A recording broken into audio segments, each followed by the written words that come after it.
Go ahead. All right, at 9:01 a.m. So we'll call this meeting being called to order. First item is going to be receiving public comment.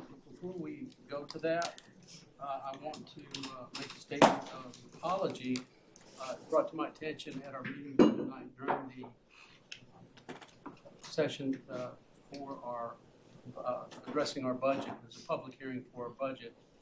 I was remiss in not acknowledging that there were people in the audience. So when we opened the meeting and we continued it, the question was asked of me if there was anybody that was there to speak in favor of or signed up. I said no. I was corrected immediately that after the meeting, I noticed that I had not.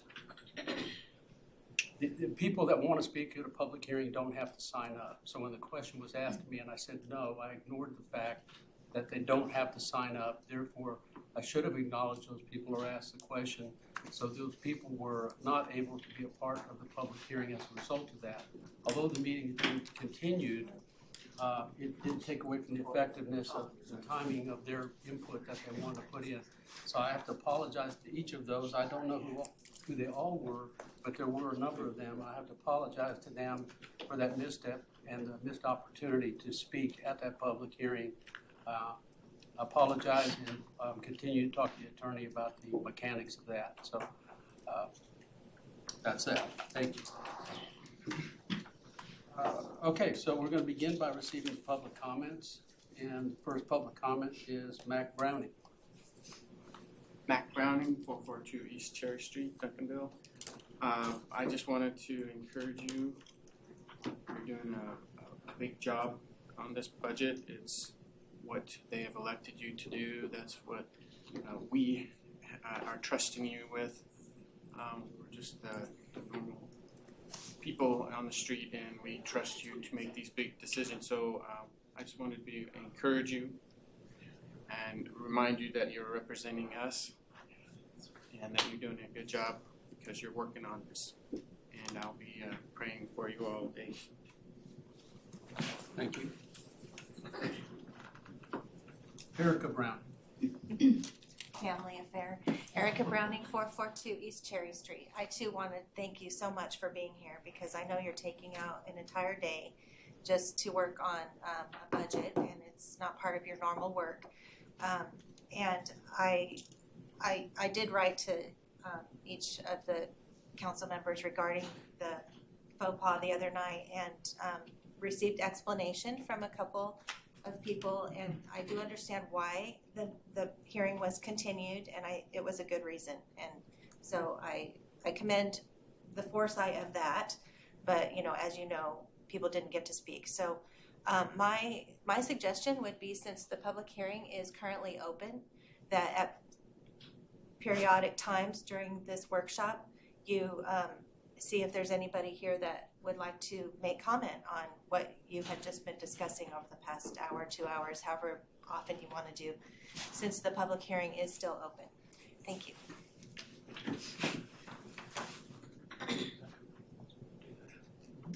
You can do it. Okay. Don, let him answer the question, please.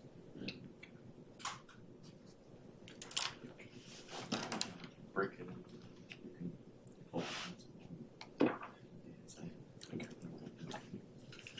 All right, thank you.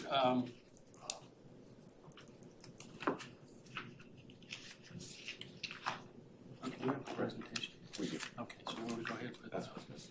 Maybe go through the presentation questions. Okay. All right, city manager's just made a good point. We'll go ahead and do our presentation right now, and then we'll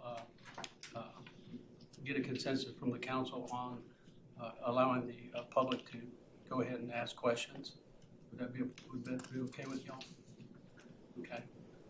Anybody have any objections to that? That we take public comments after the presentation? We're okay? I got 3 nods. All right, now I got 4. All right, let's go. Thank you. Ms. Jennifer Ote. Well, good morning, everyone. Good morning. So I'm just gonna kind of go over long version. Let's get out of the way here. kind of what our agenda and the flow will look like. So we're going to kind of go back through as a follow-up to the budget workshop from August 15th, just some things that y'all had asked to make sure we give you an answer. We'll talk a little bit about special events. I know that was a pain point. We'll talk a little bit about arts funding. And then we'll go into the proposal that we're going to bring to you with adding in the TMRS, the 50%, 30% option. And we'll also talk a little through tax rate scenarios. And then we'll talk through some ideas for the remaining funds for the ARPA. And then at the end of this, after we've got all your questions answered, hopefully, we're going to ask for consensus if you will allow that whatever we present today, and you want to make sure that we put into the proposal before the next council meeting for adoption. It's really a consensus. It's not a vote on the budget or making anything official, just that you're allowing the changes. So that's just want to iterate that, okay? And this will be a tag team event between the city manager and Mr. Jackson and I. So, and as we go along, if you have any questions, obviously please ask.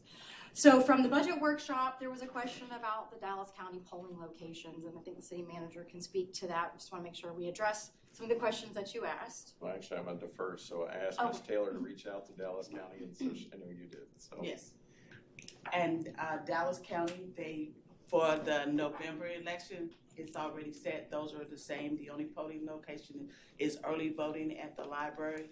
For the May 2025 election, they will not consider polling places until January or February when they're doing the entity meeting, when all the meetings meet together and then decide what polling places we want to keep and which ones we want to eliminate for the May 2025 election.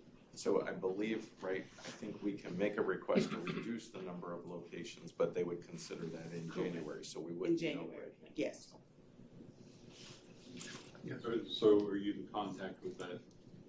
Correct. And we could also make our suggestions to you. Yes.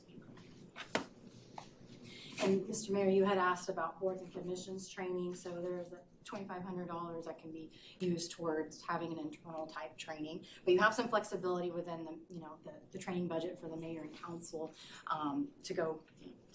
That number can be flexible, but. Would that be training for our city attorney's office, or do we find other sources of training?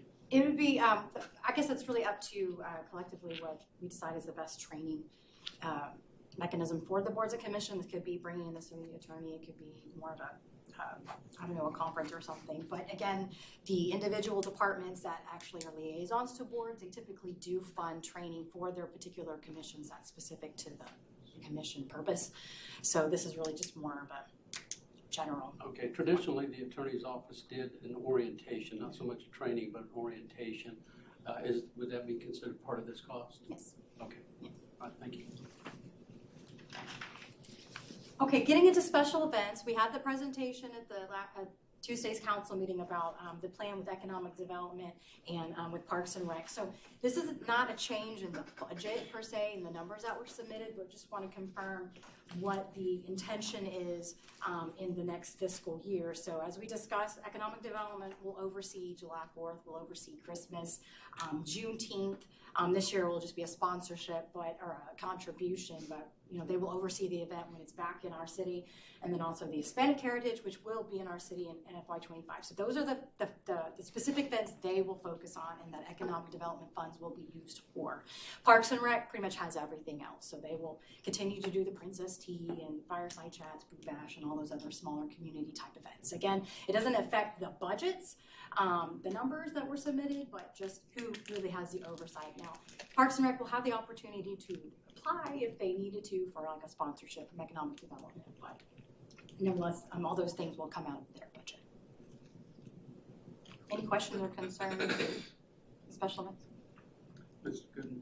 I just want to make sure I understand. It's just as it's stated up there, sponsorship for smaller events. So that comes, of course, from DCDC, but Parks and Rec, they still are responsible for the Princess Tea. And I know you just said, I just want to make sure I'm confirming what I heard. Okay. And so this was the original proposal, how it was labeled in the book. So I just want to make, this was the original, and this is kind of the amended. So it's not really showing up in economic development as a sponsorship unless they apply or go through the formal process like any other entity would.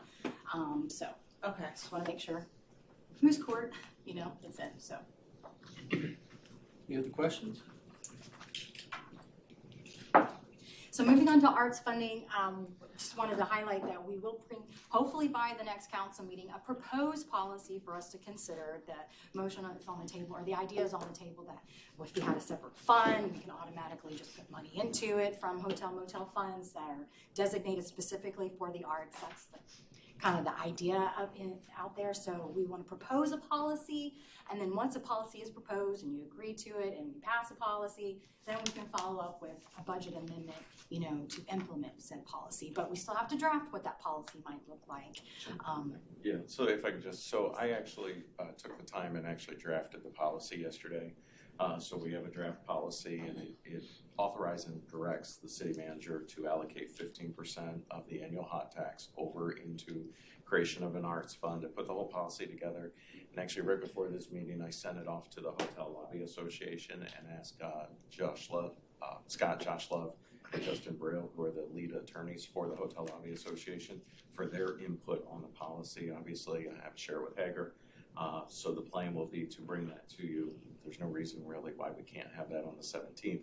But as Jennifer was saying, since we have to adopt the budget on the 17th, we're not going to have time to create the actual fund before the start of the new fiscal year. So that's why probably at the October meeting, we'll ask you for a budget amendment to actually move the 15% over to that new arts fund and do all that. So.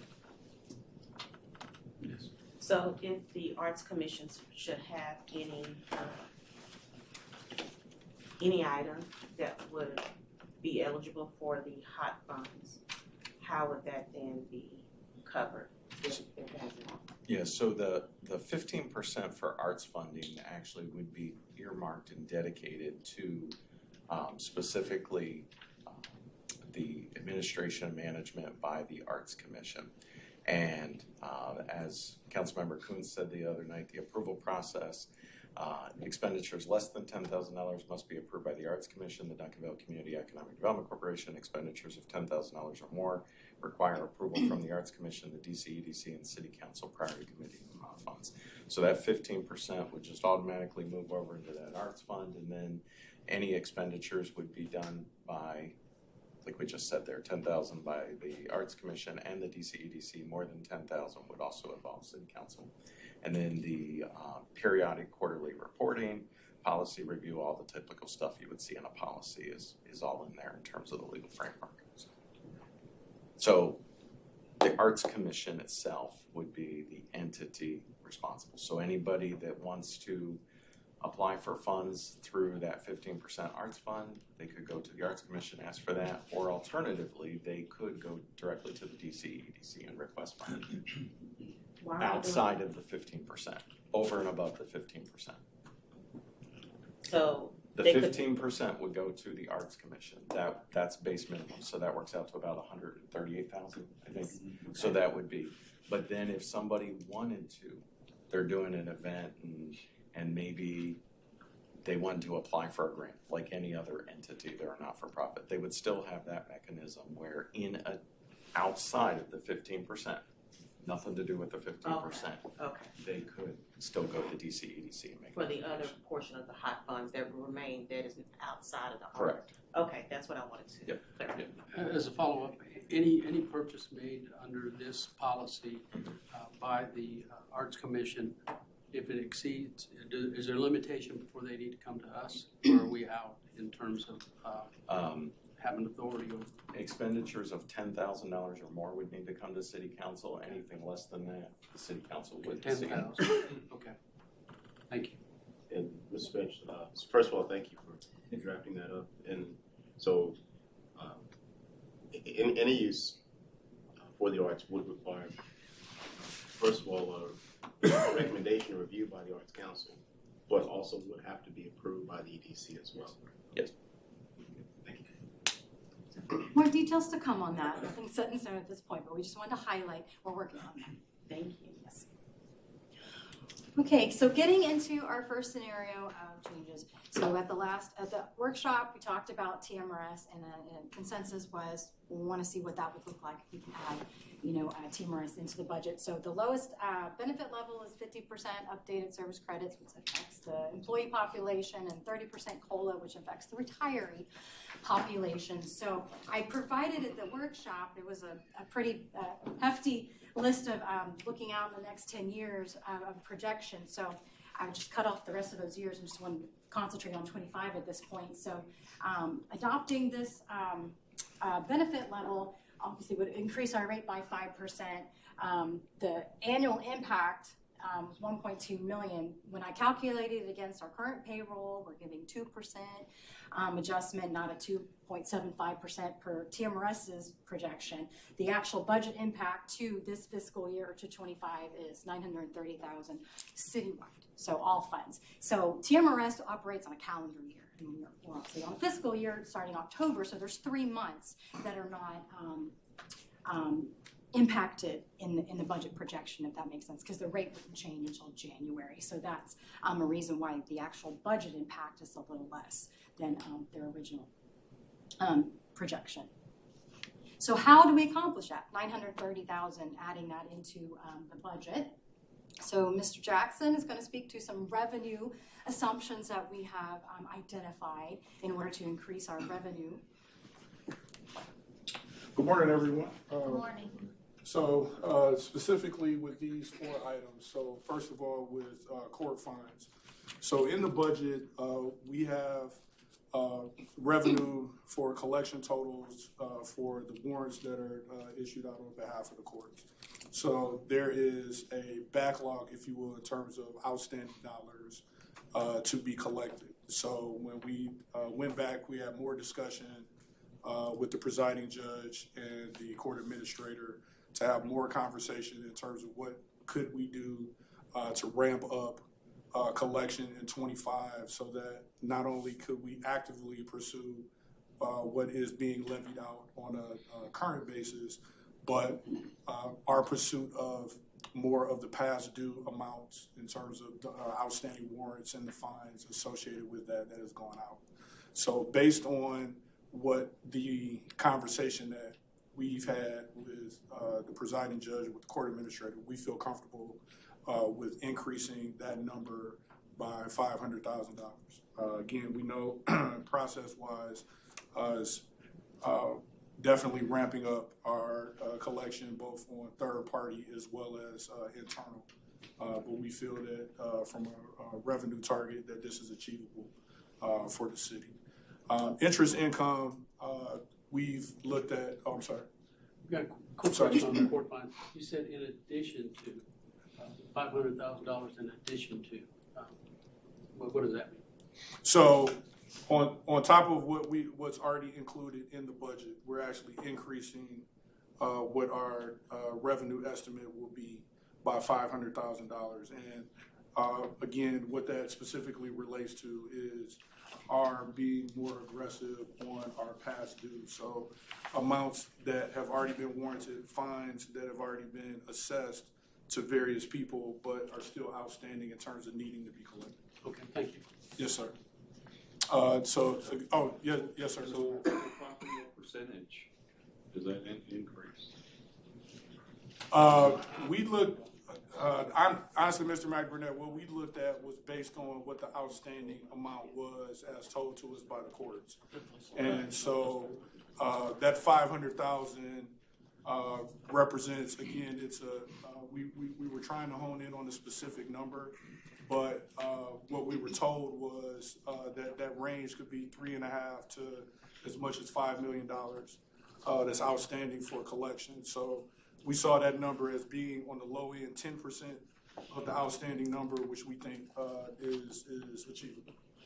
Mayor, I'm sorry. No. Mayor, Council, just so you know, so we have, since your last budget workshop meeting, Richard, myself, met with court, as well as code enforcement and a whole series of folks, the marshal, to really understand where are the pinch points and why are we not collecting that to this point, or why hasn't that been collected? We identified, Hager was involved in that conversation, we identified some pain points relative to what they call the codes not the ordinances, but the actual coding in the way that when tickets are issued, and then the coding that comes into court and how that gets processed to equate to the warrants. So we think we've got a good process to move forward to help with that, which will then start collecting these fines that are outstanding. As Richard was just saying, there's potentially millions of dollars that's outstanding currently. So we're going to get pretty aggressive on going after that. Yes, ma'am. So just clarity's sake, you're confident about the 500,000, but it potentially could be more because of the new updates that you made. And that 500,000 and all of that is in addition to the revenue that was proposed. Correct. Okay, That's so correct. this is This is all in addition to what was proposed and what you had in your proposal. Okay. Yes, ma'am. Okay, thank you. Any other questions on the court fines? Just want to make sure. Okay, so we'll move on. So interest income, specifically from our investments. Our number, we still feel, is a conservative estimate, which is important because as it was presented to you all by Tim Pennant in Tuesday's meeting, the interest rates are forecasted to come down. So we wanted to make sure that in terms of our revenue estimate, that it was something that we still felt comfortable with. So again, while we're raising our number by $100,000, it's still something that we feel is a conservative estimate overall in terms of what we're projecting for 2025, and something that we feel comfortable with. The last two items, these are dollars that come in to the general fund as administrative fees that are levied to DCEDC and hotel motel respectively. When we were doing our overall look at the budget, again, we were looking at what the trend was and what the methodology was for how those fees come to be in terms of the specific number.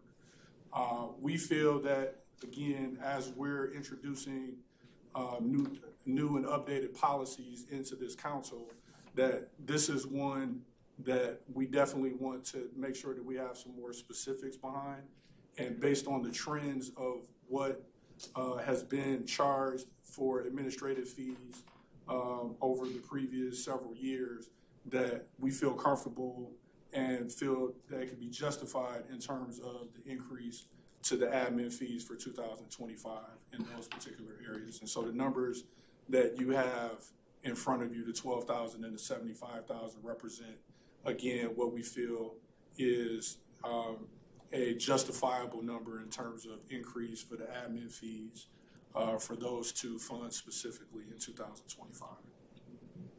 Yes, ma'am.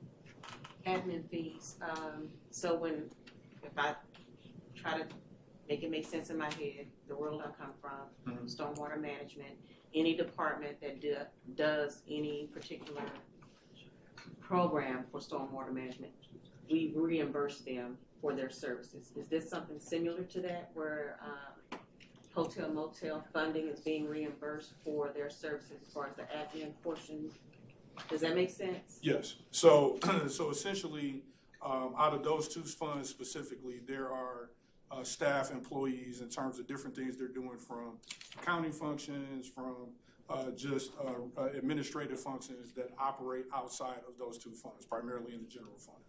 And so for those services that are provided throughout the year, there's been an admin fee that's been assessed. And so that's consistently been in the budget. The question is from a justifiable standpoint, the amount, and do we feel comfortable with that number? And so again, looking at it and what the trends have been, we feel justified in saying that we need to have a slight uptick to that number for 2024. Yes, sir.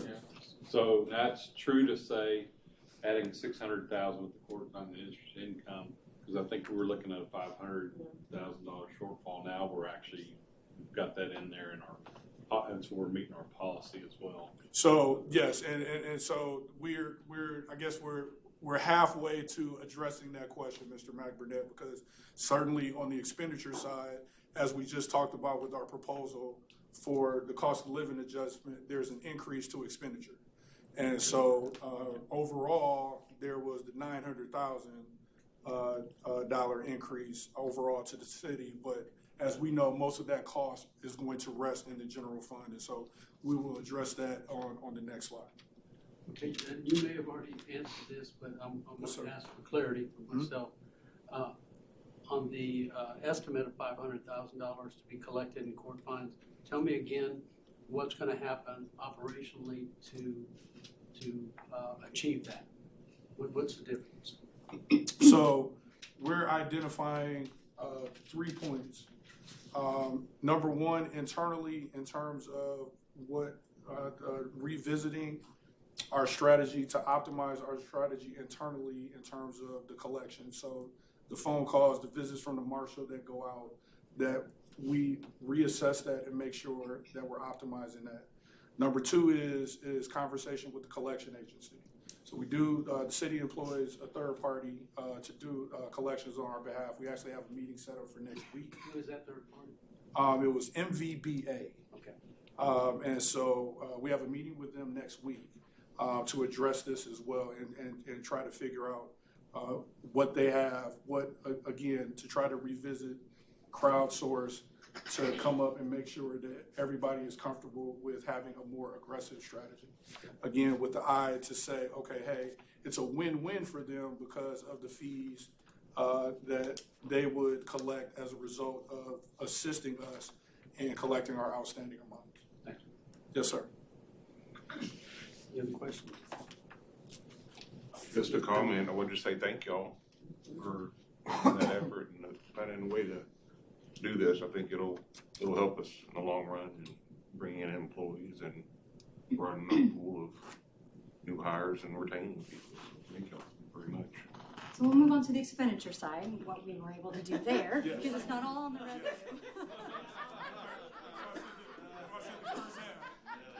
There's another piece to that. I'm not even sure we're at halftime yet, so.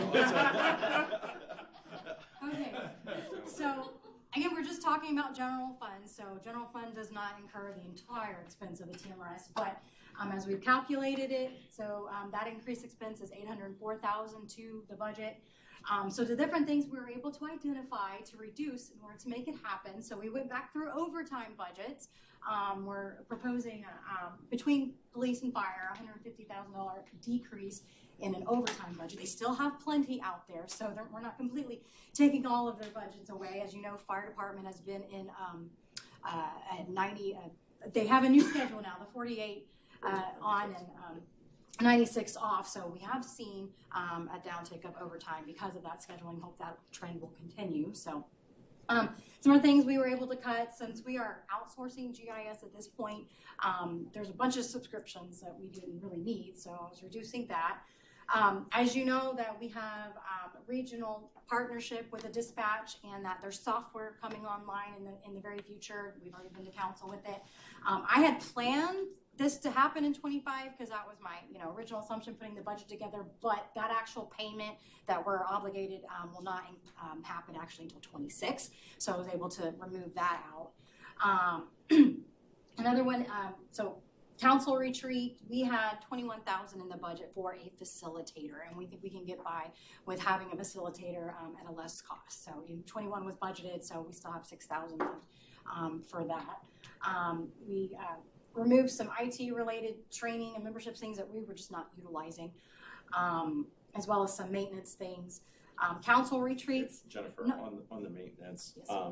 that 100,000, a big portion of that, the overwhelming majority of that, after your action on Tuesday night, that will replace that. So that's why we're able to pull that 100,000 out. That was budgeted stuff that's now being done with the new agreement we have with Toto Verde that you approved on Tuesday night. So. And then, not picking on the council, I promise, but council retreats, we had 40,000 budgeted. We have not even used that since we put that in there, so we're just reducing that down so it gives still an ability to have off-site retreats. Will be 20,000 available for any retreat expenses. This is not your training or conferences or anything, and then also having room for boards and commission things as well. The next one, we had some training and GIS training related things in the IT budget since we're not pursuing with the GIS, reduce that down. And then the last one, really, I'll let probably Mr. Finch speak to that. So I'll address that. So, Mayor and Council, when we looked again from revenue and expenditures, as you've previously seen with the revenue slide, when we had all of these things added up, it left a shortfall of about, as you can see, about 195,000, which represents a little under 0.5% of the expenditure budget. It's our belief, based on where the city has finished in actual expenditures versus the budget over the last several years, that we will be able to achieve this through various savings throughout the fiscal year. It's our intention that we will be meeting, as we have been already, with directors on a monthly basis to address where they are budget to actual and being able to identify throughout the year where we can achieve those savings. And so certain areas, as Jennifer has already articulated, are in specific expenditure categories. We feel that we can achieve the remaining 195,000 throughout the year in various categories. And so it would read on the budget line as a savings target, but it will cover over varying expenditure lines throughout the year. So again, when combining the revenue that was presented the slide before with this information that we're presenting on this slide, this would all total out to a balanced budget of not taking any dollars or not planning to take any dollars from fund balance for the fiscal year 2025. So, City Manager, so I guess you throughout the year will be looking at expenditures and aiming toward that goal. Yes. Right. You'll give us some regular updates on whether or not. Absolutely. Yeah. We can certainly include those with the, maybe a quarterly report on that. That's not a problem. This kind of is along the same lines. Remember, we talked about at our last budget workshop about amending our policy, which we're still going to bring you. I think we need to do that. Many municipalities do this adjustment at the end of the year after you see how much you've saved, how much you really need to take out of fund balance to appropriate for the budget. That's a pretty common practice. We'll still bring that to you, but this essentially helps us get to that same point, and then we'll obviously update you. But it's very, very rare that every single line is used throughout the year to its full potential, and so or what it was budgeted. So that savings of 194,000 is very, very realistic. So. Right. And keep in mind, in this budget, we're still budgeting full staff for police. We're still budgeting full staff for fire, even though there are vacancies within police and fire as well. So, we're not cutting back on any of that to make it happen. Yes, ma'am. Sorry. Okay. Sorry. I saw a hand up. Sorry, Mayor. No. I kind of need appointment from the mayor. No, I really do want to compliment you, the team, on going back, really thoroughly reviewing what was proposed and having that $507,000 deficit and finding a solution, and also proving that it doesn't always have to impact the level of operations, meaning that you have to have a cut of staff. You're able to go back and review and look for solutions within the budget, and you've done that. So I think that's to be commended, and I appreciate that. Mayor, if I could, so what, and we're going to show you here in a little bit, you also charged us with if there was a reduction in the tax rate, if we take it down a penny, 2 pennies, we're going to get into all that. But we went back, and I'm going to tell you, we squeezed the orange just about as tight as we could squeeze it to get every drop of juice out of it. And there's operations here, but there's no fluff. We cut this thing, and we went line by line. We spent hours and hours and hours literally going through every single detailed line in the budget. So I appreciate that. As it should be. Yeah, because as I was reviewing with other cities, being the Cedar Hill, DeSoto, and Lancaster, they have in their policy that pretty much it's not tolerated to use fund balance unless it's approved by council. And I just didn't want to see us taking that path where we just know that we have it and we just automatically assume that it's there to just use to make up the difference. How about we put our best foot forward first on doing exactly what you've done? And if you need to use it, of course, bring it to council. I'm pretty sure, I can't speak for everybody, but anyway, I just appreciate it. Thank you. If I could again there. So I'm glad you brought that up. We had a little discussion on this the other night, and obviously we'll be bringing the fund balance policy to you. The reason Richard and I sat down, Richard and I both had similar experiences where our prior municipalities, where there was a range, there was a minimum and a maximum amount of fund balance that you should have. The reason for that is basically you're taxing the residents for the operations of that particular year. If you're building up these extreme amounts of fund balance, basically you could almost make an argument that you're overtaxing the residents, because then you're continuously building up that fund balance, and you should only be collecting what you need for operations of that particular year. So the maximum side, for instance, what did we say it was, 150 days? 150 days. So once we bring that policy to you, and if you adopt it, then immediately the next meeting we're going to have to come back and say, hey guys, we have too much fund balance here. So now we need to start talking about what we're going to use it for. Because right now, I think that there's more than the 150 days in that, right? So that's a down the road conversation, but a not too far down the road conversation. So Remind me again, in that same vein, what was the 90,000, the 90-day reference? Get to that right here. So throwing in the 90 days, with the new proposal and where we think we're going to end for the actual and the revised, 90 days would be about 10 million, 10.4 million of fund balance. The maximum at 150 days is 17. So excess over the maximum, about 3.5 million. And in the future, what's your target again? What would be your preference in terms of days? Is it the 150 days? Yes. Okay. Yes. So part of what we propose is that we would have a minimum of the 90 days so that we're keeping with best practice. And we would have a maximum of 150 days. As Mr. Finch had already articulated, and if I could piggyback on that, certainly, when we talked a little bit about it on Tuesday as well, when we talk about the different capital projects or funding for said projects, we know one of the first areas that is generally looked at is general fund in terms of funding that, in addition to grants and in addition to other financing opportunities.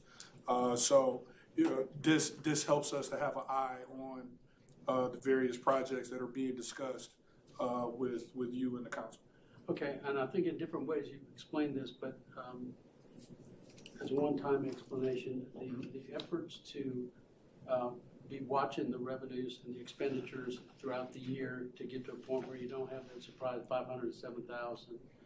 What's being done to try to get that closer at the end of the year? And I know a lot of it's estimates, but what can we do to get closer to that number so we don't come up with, because it looks like we've had in the past, I think there was an 800,000 before this administration, and then there was another one that had maybe 400,000.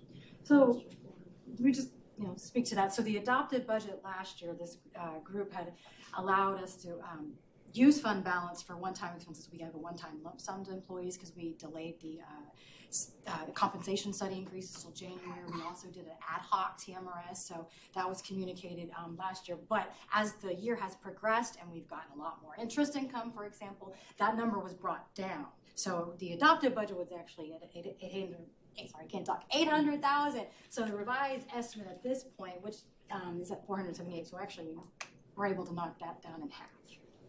And just to add on to that, when we look at the budget even in passage, which we're hoping to get here in a couple of weeks, but even in passage, it's a living, breathing document. So as everyone in this room knows, things can happen throughout the year that are unanticipated.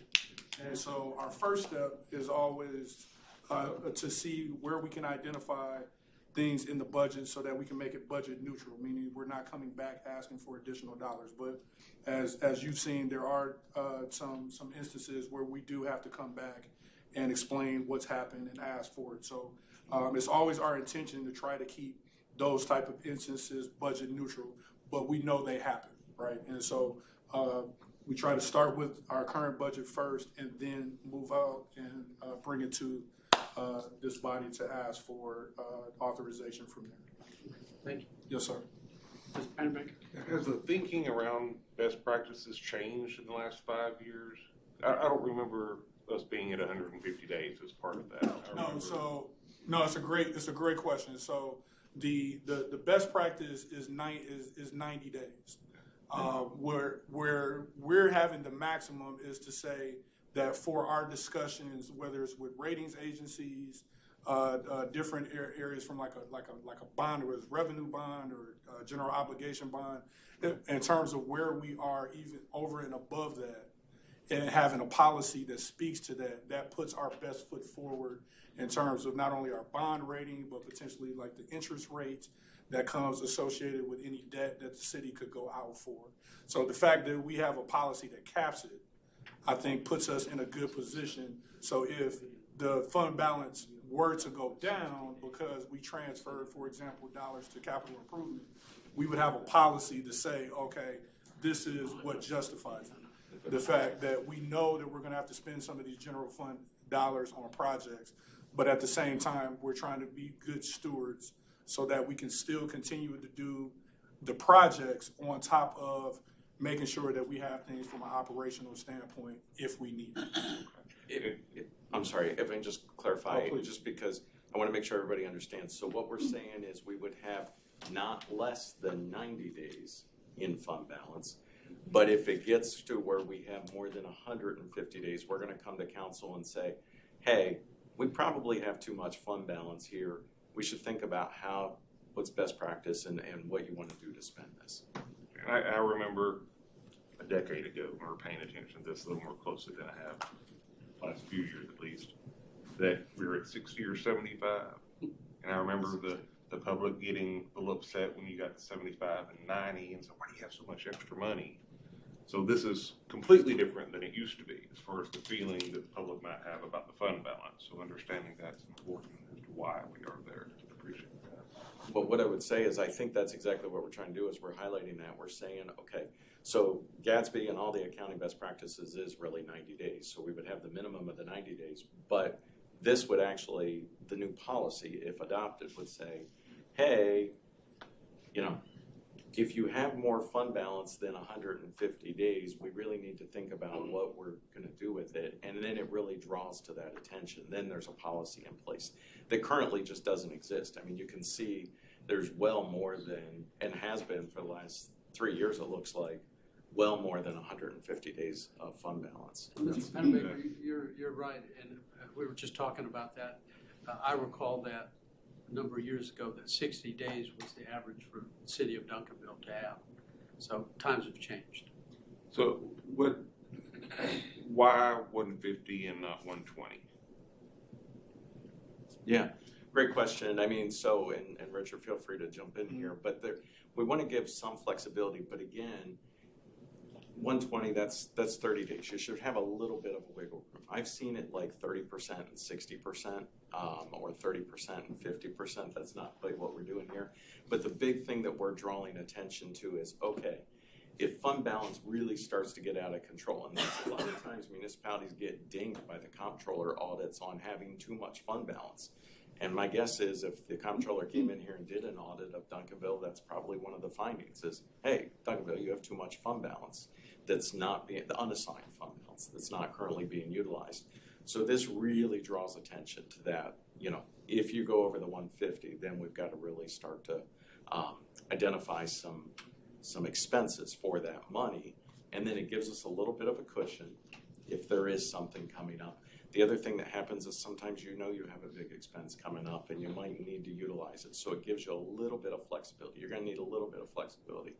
But again, drawing attention to, hey, we got to do something about that. And I'm sure that's probably what you're Yeah, absolutely. So again, as we're looking out into potential projects that may be coming down the pipeline and the funding for it. So we get into the continuation of those projects. If there's debt involved, to make sure that we have funds set aside to be able to service the debt while adding additional projects on top of it. So it's really trying to forecast not necessarily into the next year, but into the next 5 to 10 years to make sure that we're still actively having available fund balance while still being able to have that minimum of 90 days to make sure we're within that best practice target. So, yeah, so kind of having an eye for, again, 5 to 10 years down the line, as much as we're having an eye out for 2025 specifically. Mr. McBurnett. And thank you. And it's, speaking of this, and this is actually, this is really just kind of put it in all in writing, because the past practice, Kyle, it was 75 days, and they were being conservative when they did it, and then they came in. But when the other Richard was here, that's how they were at 75 days. But we also had other things that would do it, and they would address that at some point and say, hey, we got this, so we have the opportunity to do this. But this is actually a real policy in place. But that was the actions that were being taken without it being in writing. And so we kind of touched on this, but we're talking about fund balance, right? So could you speak to, there's a reason why, so we're talking about why that best practice is there, why, now why it would be 90 days now, maybe as opposed to 70 days. So there's a reason why you want that fund there. And we've been talking about some big projects, right, down the line. And some of those projects, we say, well, we don't want to touch fund balance with that. So what would be, like a scenario in which we would need that to access that? So, so in terms of fund balance, like the 90 days, so I guess the first part of that question, a good example could be the fact that like our revenue stream is pocketed in terms of when we see like the larger collection. And so our expenditures, we budget for the entire year, but that's not to say that it's like on a per month basis for all the expenditures. All the projects could come in at a similar time. And so those invoices or those bills could come back at a similar time. So it's making sure that from an operational standpoint that the city can still conduct on the day-to-day without having any issues with being able to pay its bills. And so moving out for projects, again, can't really speak too much for prior administration or prior executive teams. But what I can tell you is that again, from the revenue, the fact that we know that the revenue growth is not going to be, I guess, in the range of what the expenditures that are asked from departments would require for it to be. Again, is trying to make sure that there's availability so that whether it's, so a scenario could be that a grant comes in, but it has to be a certain match from the city, that we have balance available for that.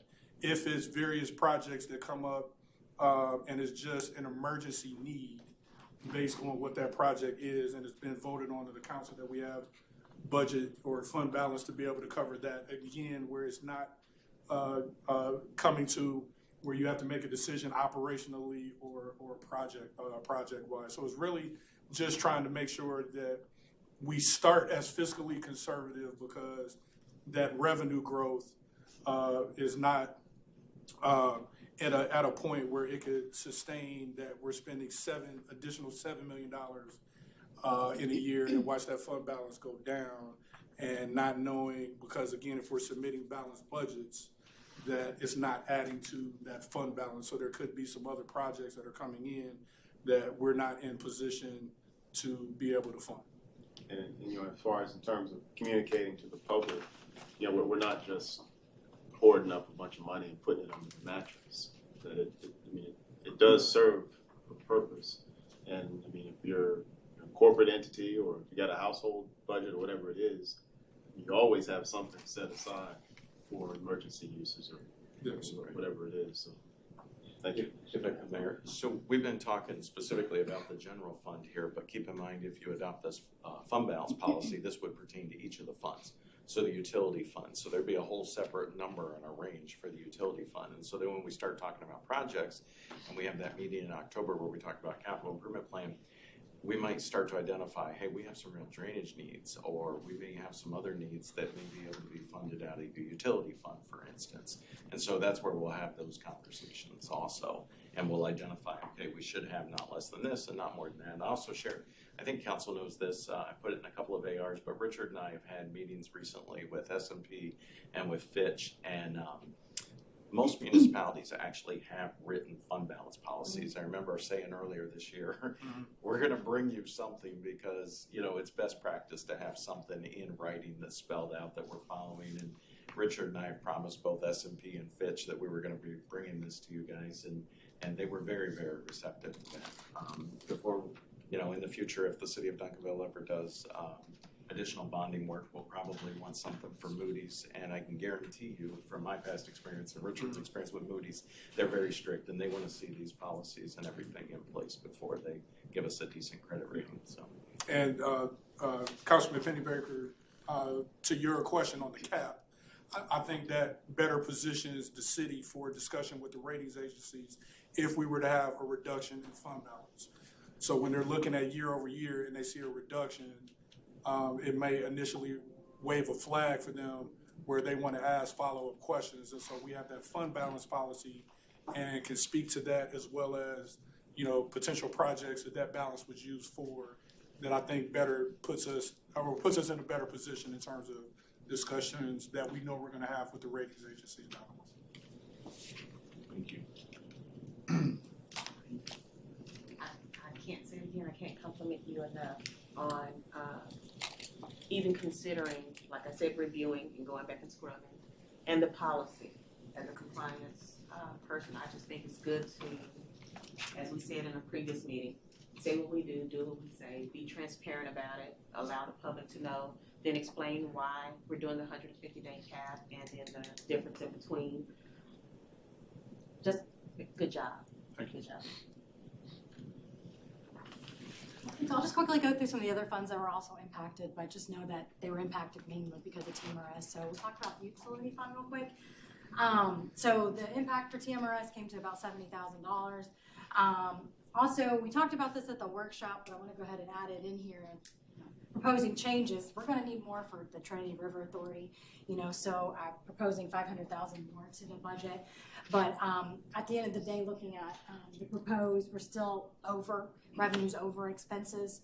And talking about the 90 days, just so you know what that looks like, the target reserve would be $5 million. Our projected ending balance at $11 million, so you have that kind of excess there to work with if we needed to on the utility side. Yes, sir. In regard to the $500,000 increase, explain why and explain what that means to the citizens. Okay, so we use Trinity River Authority. They do our wastewater treatment. We don't have a plant here to treat wastewater, so we have the best Southwest cities, including Ferris and Wilmer, I believe. We are the primary entities that fund the the 10 Mile Creek plant. So whenever they say, hey, we're going to be going out for debt, we have increased capital needs, they have increased budgeting needs, we all share a cost to that. So their projections that we have received, what their budget is going into their next fiscal year, is quite a lot more than what we were projecting. Their fiscal year didn't actually start till December. So we won't really know ultimately until next year, around August or so, what that impact truly will be if they go out for debt and stuff. So it's really just, instead of coming to you later with an amendment down the road, go ahead and address it now, knowing that, most likely we're gonna have to pay more in Okay, if we pay more, how does that impact the citizens?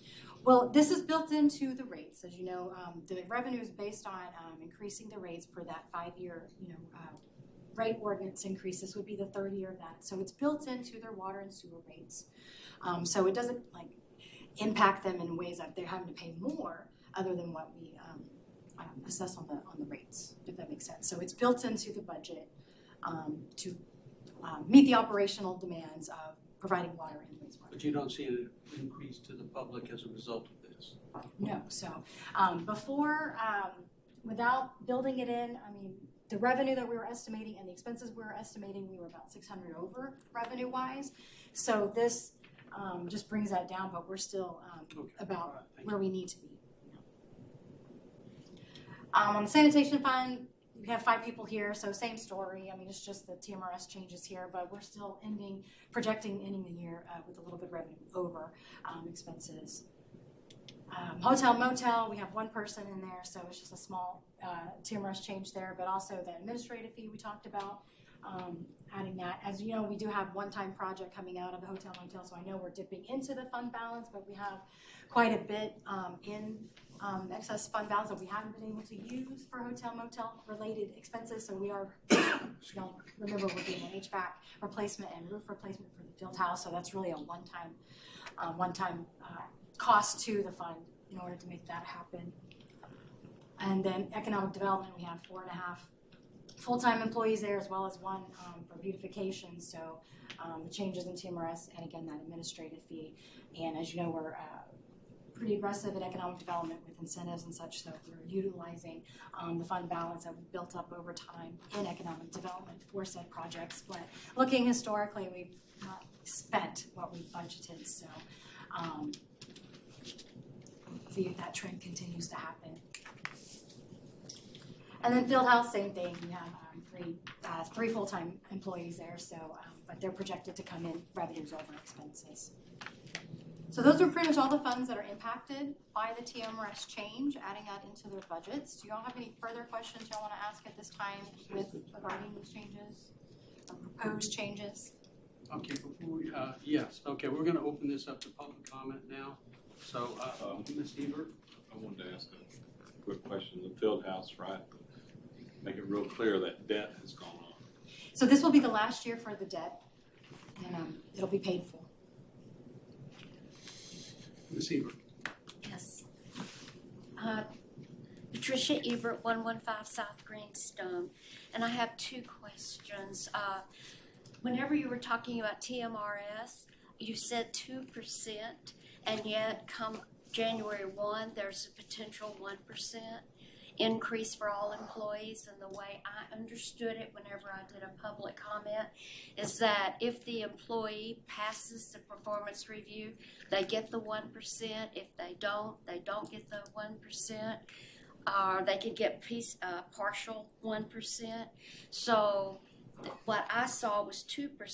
What's the projection to the budget if it's 3% come January 1, and then the subsequent months because of the performance reviews?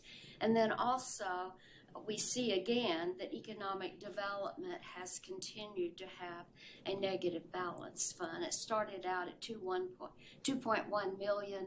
I think it's down to 1.5 million negative balance. So speaking to that, so in the budget, yes, 2% across the board adjustment is budgeted. The 1% merit increase, I budgeted assuming 1% for, general employees, regardless if they get up to 1% or not, just to make sure that, the budget is there if that's indeed how it comes to be come January. Jennifer, So the I think, 1% is in the budget. Yes, ma'am. but Jennifer, I think it's important to distinguish between the TMRS COLA Yes. and the So we're talking COLA. about just wage increase for current staff is the 2% across the board. And then the 1% merit, again, goes towards wages. TMRS is the retirement benefit, and the COLA related to that benefit package is actually a COLA to the current retirement. Okay, thank you. Any other questions? Well, do you want to touch on the economic development fund balance? So the projected ending fund balance right now, I'm sorry I didn't do the math of what the 150 days would look like, but assuming 90 days of the current expenditures, that 90-day reserve is 1.2. And so we still have about $3 million there, kind of a wiggle room, if you will, with economic development. And they have plans in terms of what they want to get more revenue for with properties and such like that. So, but so just to tack onto that, Ms. Ebert. So what we're projecting for economic development funds specifically is that at the end of fiscal year 25, there will be $4.3 million fund balance. So there is expenditures exceeding revenue just operating in the year, but there was excess fund balance that had been built up over the years. So we would still have at the end of fiscal year 2025 $4.3 million in the Economic Development Fund. That's what we're proposing based on the numbers. And I've heard before, both at economic development meetings, DCEDC meetings, and from the city manager, that we're gonna sell city properties. Well, so far, we just haven't done that. I'm hoping, that's hopeful. I'm sorry, I know you wanna get to another, can we just, so the $1.2 million, Jennifer, that's over, is that the field house or is that just operations of economic development? This is everything. It's so it's Expense-wise. grants, it's everything, Yes. it's Yes. everything, that's, It's everything. so, okay, I'm sorry. Ms. Brown? Erica Browning, 442 East Cherry Street. I just have a few questions. Going back to page 3, when you were talking about the polling places, is there a cost involved in having polling places? Is my question, because it concerns me that we're talking about possibly getting rid of some of the polling places. And then on page 7. You were talking about cleaning up the outstanding warrant list. And I just want to say that I'm really glad to see that that's something you're looking into. Because when I volunteered with the department a little bit and would call for those warrants, and half the people weren't there anymore. And I know that there's ways to find people. So I'm really glad you'll be doing that. And then I also am really impressed on page 8 by the reduced expenditures. And then my biggest question was on page 11, for the 150 days, I just want to clarify, does that mean that there's $3,568,669 more than you expected to have that will be available for other things? Okay. Any public questions? Thank you. I don't know that we answered the question on the polling location expenses. The polling places, when we all meet, we say whether or not we're participating in it. That is across the board. The cost is based on the population, number of registered voters, and then how much it's gonna cost to have the election. And so it is broken down based on that. But are we looking at, because I know there were some polling places that were hardly used at all. Are we looking at that as a Yes. factor? So we're weighing the expense of having that polling place versus the actual use of that polling place. Yes. Yeah. All right, thank you. So any other further questions before we move on to talking about some tax rates and areas? Okay. You wanna go back to that slide? Oh, Which one? yeah, can we go back just as a To what? recap, Oh, okay. because we had glossed. Here, yeah, we kind of went over that. There. You'll have this when we provide the information for the next council agenda for adoption and, going back through the public hearing and everything. It'll show a side by side what was originally submitted versus if you approve these changes, what that change looks like, then you can see what those variances are. But this just breaks it down based on the category of revenue, highlighted the line where you see the adjustments within. So our proposed revenue is $42.4 million with those changes on the expense side. In the areas that were impact and what that net effect is, comes to 179 was the variance in expenditures, but with the increased revenue and decrease in expenditures, then that comes to a net zero in terms of revenues over expenses. So that's kind of it in summation from the general fund side. So, from a request standpoint, on the 17th, it's our desire that there would be a motion to approve with the recommended changes that we presented here today. And if we could just talk about that, so what we'll do is we'll put together a staff report like you would normally have. We'll put the resolution adopting the budget with these proposed amendments, as long as you guys give us a thumbs up here today, and whatever else comes up here today, and kind of spelling these out, these proposed amendments to the original proposed budget, so. Council, any questions about the proposed resolution? Are we gonna go back through do we still have time to ask questions about? Yes, Okay. ma'am. Yes, ma'am. No, you're cut off. We are anticipating. I got questions. So let's talk about tax rate scenarios. Okay, so this chart will show you, again, the taxable value comes at 3.8 billion. That's commercial and residential and everything in between. So the proposed rate is 614. So that leaves a city revenue of 23.8 million. The average taxable city paid portion of the taxes comes to $1,400, almost $1,500. So that annual difference to that average taxpayer comes to $62 roughly for that proposed rate, which is the highest rate. If we were to go 1 cent less, you can see how that affects the city's revenue. It would be about $387,000 reduction. The average city pay tax would then be about $14.75, which is still an increase to the average taxpayer for about $37, about half. And then 2 cents less, and you can see it just doubles that revenue reduction, as well as what the average city resident would pay reduces. And then at the no new revenue rate, so that's the same, getting the same amount of revenue that we received this year.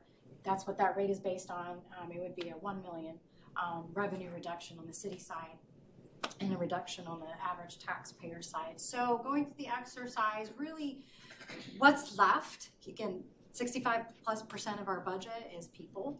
So really what is left is people. So on a 1 cent less, again, it was about 378,000, kind of broke down based on some positions of what would come to that with a fully loaded position, police officer, firefighter, code, project manager. Those positions would get you about 1 cent less. If we go 2 cents less, these are the positions that we currently have vacant to get to that revenue, and then if we no new revenue rate, again, positions that are vacant right now that would come to that. So that's really what we have to offer in terms of. I guess really the fourth option here, because like I said, we really did go back through with a scalpel through the budget. If you wanted to appropriate fund balance and try to do something, you always have that option. However, knowing the number of projects and infrastructure needs that we have, I wouldn't recommend it, but it is an option. Okay, so at this point, because these questions have been brought up before, I would ask if there's any public comments or questions about this part of our presentation. Ms. Ebert. Yes, Patricia Ebert, 115 South Greenstone. Are there other positions that could be cut other than first responders? And I'm just throwing out, there are other positions in the city that are not first responders. Yeah, so Ms. Ebert, we went through with a fine-tooth comb. We tried to look at vacant positions currently so that we wouldn't have to lay off staff. And we looked at other positions, but we spent quite a bit of time. This is what I would recommend, these positions, if that's what council wants to do. Otherwise, operations would be impacted. Ms. Brandon. Do I need to state my name again? Okay. Yeah, I kind of feel like this is a fear tactic to put these first responders up there because, we don't need an event coordinator. I mean, I just don't feel like we do. I don't know if it's still on there, but at some point there was an extra assistant city manager position that was listed. I don't think our city with our size needs 2 assistant city managers. So I feel like this is fear mongering and I don't appreciate it. Yeah, so I'm happy to address that. I mean, again, it's not fear mongering, it's a matter of facts, numbers. The 2 assistant city managers are a budget neutral situation where the assistant city manager and the assistant 2 city manager, the cost of that divided by 2 to create the 2 assistant city managers, so that's a budget neutral equation. So this really, this is where we just need some direction from council, what you want to do.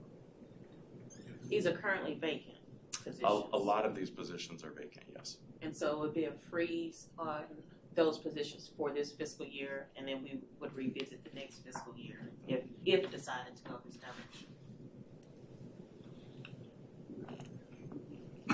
City Manager, I'd like you to address a little bit about federal, state, and how more regulations are being forced down into cities. But and also, I'd like you to address what it does in terms of when we're setting a tax rate,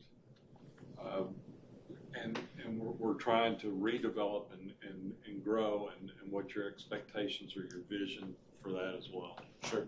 Thank you. So let's face it, at the end of the day, and I've said this publicly many times, police and fire, I've met with all the firefighters just recently, we've met with police. The cost of public safety is going to continue to go up, increase. There is no ifs, ands, or buts. I mean, a new ladder truck now is $1.9 million. I mean, just the cost is going to continue to go up for police and fire. So in order to meet those expenses, right, that means we need to grow as a city. Otherwise, we're passing those expenses on to the property taxpayers that are currently here. So we have to look for alternative sources of revenue. Alternative sources of revenue, whether that's grants, whether that's other ways to bill additional to increase our taxable value, or whether it's fees, fines, whether it's other ways of doing business. An example, Victor and I have recently been talking about pitching an idea, for instance, when a developer comes into the community, instead of the taxpayers of the community paying the review cost and all that stuff, that maybe that cost is passed on to the developer as part of their project, as a one example of many different examples. We've got to look under every rock, because our costs are going to continue to go up for public safety. And so that's why building out, increasing that overall taxable revenue. When you talk about the unfunded mandates that are placed on municipalities all across the country, the lead service line inventory replacement is the perfect example of that. That is not something that was on anybody's radar or anything that we were looking to do this year, but it was forced upon us by the federal government, right? And there's significant expense to that. And fortunately, it looks like we're in pretty good standing, hopefully, to get $20 million in a combination of grant money and forgiveness loan to actually do that project that otherwise would have been passed on to the property taxpayers. And so that takes people, that takes resources, that takes contractual partnerships with different entities to do all of those things so that we can do that. But we've got to get creative. We have to continuously look for new sources of revenue and new ways to do things, because it's not sustainable to just keep passing it on to the property taxpayers. And so as we get to next year and future years, when we start to look at multi-year budgets, you're really going to start to see that. You're going to see, okay, here's what we expect in 26, here's what we expect in 27, here's what we expect in 28. But that's why you've heard me say this 100 times. I need the capital improvement plan to really help you with a multi-year budget and really, okay, we're going to do this in 26, we're going to do that in 27, we're going to do that in 28, and then we can lay that out. Okay, so to the citizens' question, let's go back a minute. I don't want to see anybody lose jobs, and I don't want to see first responder positions not filled.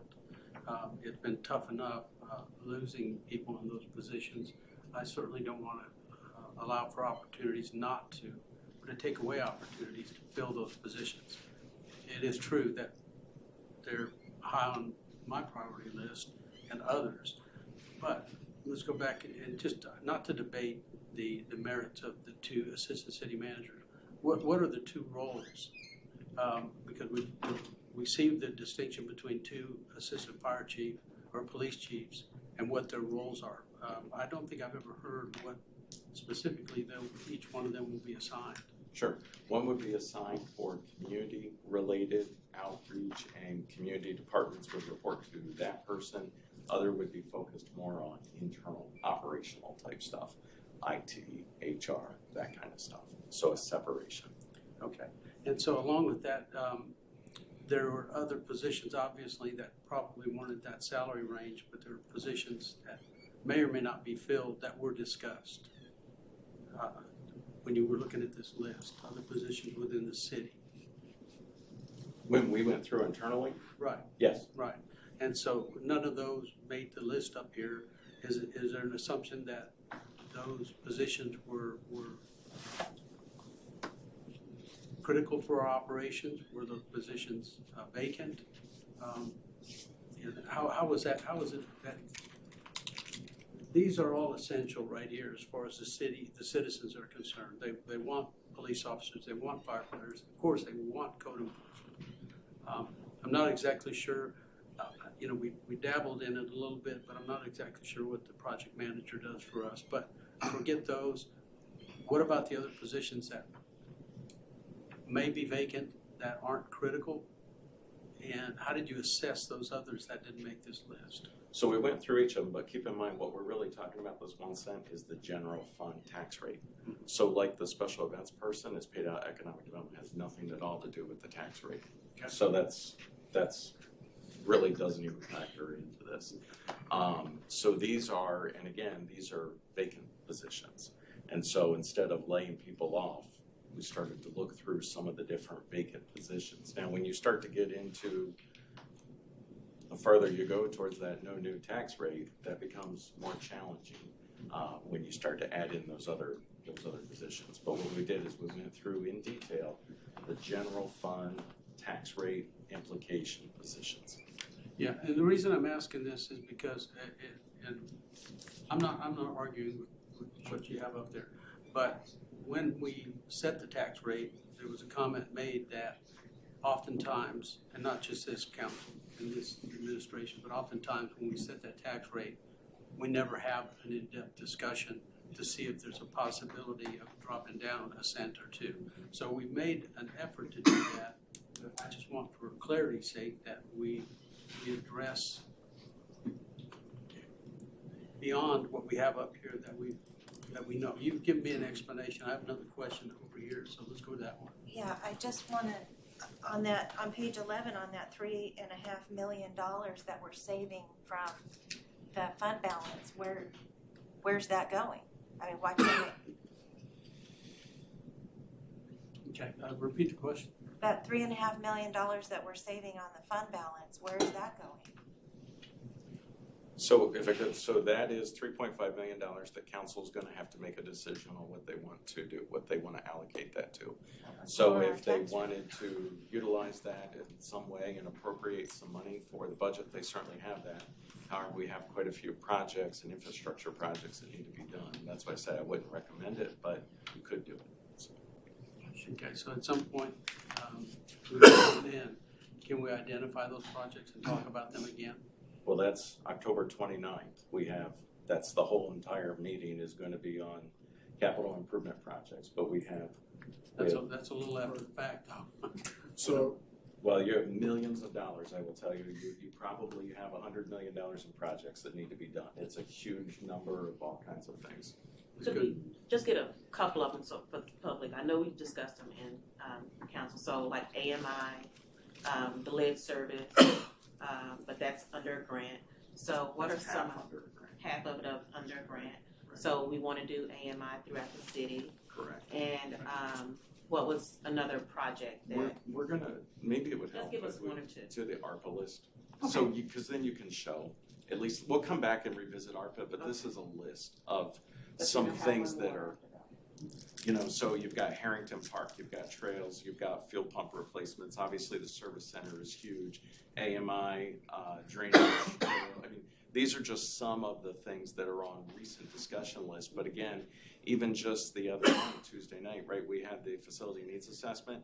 You heard the needs not only at the service center, but electrical panels need to be replaced at some facilities, roofs at some. We have quite a few needs. So. Okay. Okay, go ahead.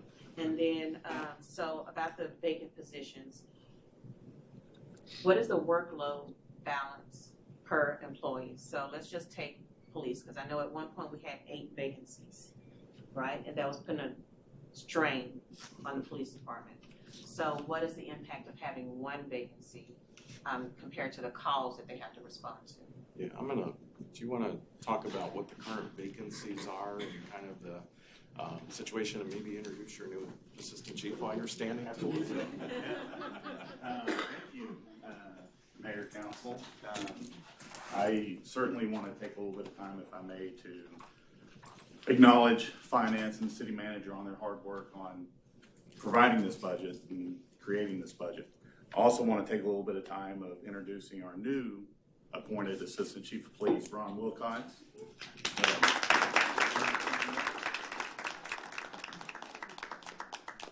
So this is the perfect day for him to be here. So, good question on the positions. So, my goal is to try to hire these people as quickly as I can, and I'm trying to specify or get into the lateral officers. Because what happens if they're non-certified, it takes us about 12 to 18 months for them to be effective staffing on the street. Now that's one position. What happens in that 12 to 18 months if we lose somebody? We're still trying to play catch up. Right now we have 7 vacancies. You guys approved the lateral bonus that we did. We just rejected one of the certified officers, unfortunately, for some background information. The other one, hopefully we hire that person, because then you reduce that 12 to 18 months by 6 months, 5 months. And it's really dependent on their experience. So the biggest weight that we have when we hire a lateral officer is their body armor, because it's specified to their person, that person's body. That normally takes 6 to 8 weeks. We don't want to put them on the street without body armor. So during that time, we do a lot of in-service training. Hey, here's our policies. This is how we police out here in the streets. Then they go through a 17-week field training process. That can be cut short, again, dependent on their experience. So we are really focused on hiring them to help minimize our vacancies now. Now that's our formal vacancies. We have currently, I believe we cut it down a little bit on our effective staffing. There was a time when we were down 18 officers, effective staffing, because they were on leave or military leave, FMLA leave. So we still have to provide that same customer service, regardless if we have all 63 officers or 40 officers, because that's the expectations of the community and you all and my boss, the city manager. And so it makes it difficult. When I started, mental health wasn't a big issue. Now it's a significant issue. So imagine having 4 officers on the street responding. You guys know what we've been responding to recently. So when you have a significant incident, it shuts down our police department because everybody's on that scene. Because if we have a minimum staffing of 4 on the street, that is not enough. It's not safe out there for them to do that. So I encourage you all, obviously seeing this, please allow us to fill these vacancies. Mr. Veracruz, and then Mr. Jackson has a follow-up, so you'll go ahead. So obviously y'all know I was a first responder myself, and what the chief's talking about, that's just the vacancies. That's not talking family medical leave, that's not talking injury, that's not talking the time it takes to train, and then we're part of the Best Southwest, so then you're talking about SWAT training, executive officer training, all that. So that further diminishes, the vacancies. And I know what it looks like up there, but those are the hardest to fill. Those positions are the hardest to fill. And if we take one away, I'm just going to say it, it's not going to be pretty, but it looks like we're reducing our force. That is not good. That sends a terrible message out there to our Yeah, that's very important. I appreciate your background and experience and your statement. And that was why I prefaced my statement. I'm not looking to get rid of any filled position or any open position, especially in these areas up here. I mean, even code enforcement for that matter. I'm sorry, I'm using an old term. Neighborhood services. With the comments that we get, about code enforcement and it's being worked on and improved, we can't afford to lose it, one of those positions, even if it's vacant right now. It's too big. It's a small city, but it's too big a city not to have the full complement of code enforcement people if the expectations of the citizens are to be met. Otherwise, we're going to take a lot of heat. I'm just saying that there were other positions that were discussed and looked at, and I'd like to see maybe a revisiting of those not in October, because we're kind of missing the boat by October, but just so that we have a clear position or perspective of what we have out there, because we're not fully familiar with every position that we have in City Hall. At least I'm not. I don't know how the rest of you are. Don, I think you're pretty up on City Hall positions and what's going on, but I'm not in that position. So to see what we really looked at, to see that we made a sincere effort, and I think we made a sincere effort, but this presentation does show us positions that we have to look up there and say, oh no, we're not going to get rid of those. So what are the ones that we may have? We've gotten some further clarification of some duties here because of some questioning. And before we go on to Ms. Sherry Brown, let me go ahead and let he's been waiting for a while. Thank you, Barry. Just real quick as a follow-up to what you just said, just as at least as a mental exercise, I'd like to see a list of other departments with vacancies. If we can get such a list. Specifically, what are you requesting? A list of all open vacancies right now? Is that something that HR can run? Thank you. This is our new HR director.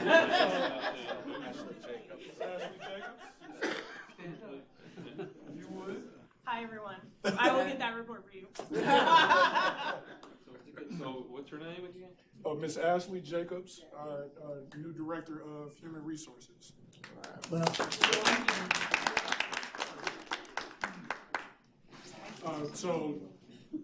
Council and public as well, just to encapsulate this slide is what we would call a transparency slide. It was requested that we present for you all what the scenarios would be if we did not go with what our proposed tax rate on the budget is, right? And so as Chief Stockner has already spoke to, and we wholeheartedly support in terms of vacancies, he wants to fill them. We want for them to be filled. Same in the fire department, same in all departments. But if there are reductions in the tax rate, the reality is, as Mr. Finch had already talked about, we talk about operations, meaning supplies and services or non-personnel related expenditures. We've squeezed that orange and got as much juice out of it as we can get, as you saw in the expenditure slide. And so then we get into the fact that personnel has to feel it as much as the operational part of it. And so when we talk about police and fire, the reality is, as we've talked about in previous presentations, that's 50% of the general fund budget. So again, when most of the vacancies on general fund are in police and fire, then naturally that would be affected if we were to have reductions in the rate. And then the last thing is just when we talk about open positions, we have to make sure that as a caveat, we're pointing out that we're only talking about specifically general fund. So the tax rate is talking about general fund specific. So if there's positions that are in open positions in utility fund, has no effect on this conversation. It's only those open positions that are funded from general fund. So that would be our list. Yeah. I'm sorry. Let's real quick, Brown. So, city manager, I appreciate where you want to, to fill those positions operational and internally, as far as having someone look over, because even though we're a small city, we are a high maintenance city. And I'm saying as a city council, I think I put more hours in as a city council than I do owning a company. And I know owning a company, my thing is where I was always saying, can't we cut when I was brought in as a consultant, where facilities was saying, we need you to look at where we can cut. And so a lot of times when we cut at the top, we're losing all of that, even though we have directors, and I know that. Like I said, I've been all over the world trying to help hospitals say, can we cut? And sometimes we really need to listen to the person that's in their position and saying, I need this because, and that's all I wanted to say. Thank you.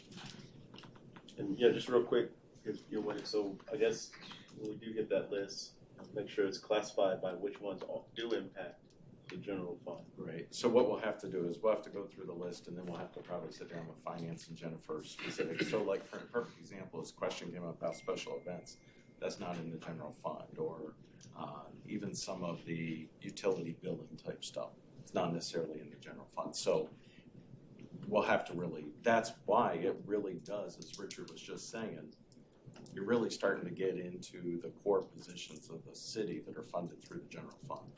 I appreciate that. I know you don't have enough to do, so that's something. And also, if my memory serves me correctly, the city manager, so when you first received the proposed budgets from the departments, I remember you saying, at that point, you went back and told them what, and they had, it's like 90% of what they had presented to you. So Correct. you had already cut quite a bit. Yes. So I mean, this whittling process has started, Yes. quite some time ago. So thank you. Mr. Penderbaker. Just a question, as far as the unaudited 22-23, how does that or could that impact where we are now? Do we really know where we are because of that? We are in the process of the 2023 audit right now. So, as you know, we finished 2022 earlier this spring. The auditors are actually in, so we're a part of that engaged process now. We anticipate, hopefully, that we would be finishing. Timeline-wise, we're looking hopefully within the next, 4 or 5 weeks or so. But we're actually active in that conversation in terms of being able to get a more firm timeline in terms of when that audit is expected to be completed. So we've been meeting on a weekly basis. They're going through their process in terms of the various testing and requests that they're having. So we're moving very well as it relates to that audit itself. But to your point, our hope is if sometime end of this month into October that we have that final audit completed.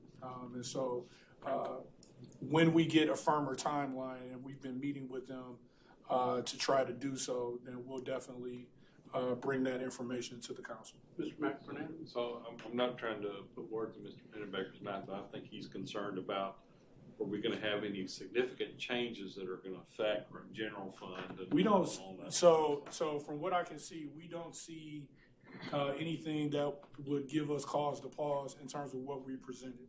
So, meaning that we don't see any reductions in fund balance for 23 that would affect the numbers that we present here for 24.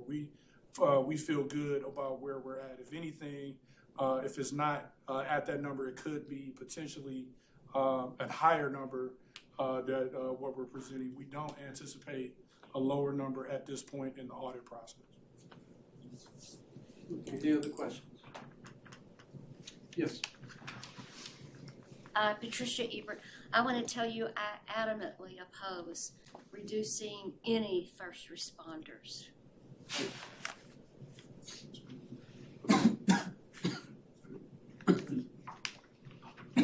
So that is really it in terms of our presentation with the proposed changes. Of course, follow up with a list of the positions. But at this time, I'm just opening it up to what questions that y'all had from the previous budget workshop that you'd like clarity on. Like as far as the individual departments?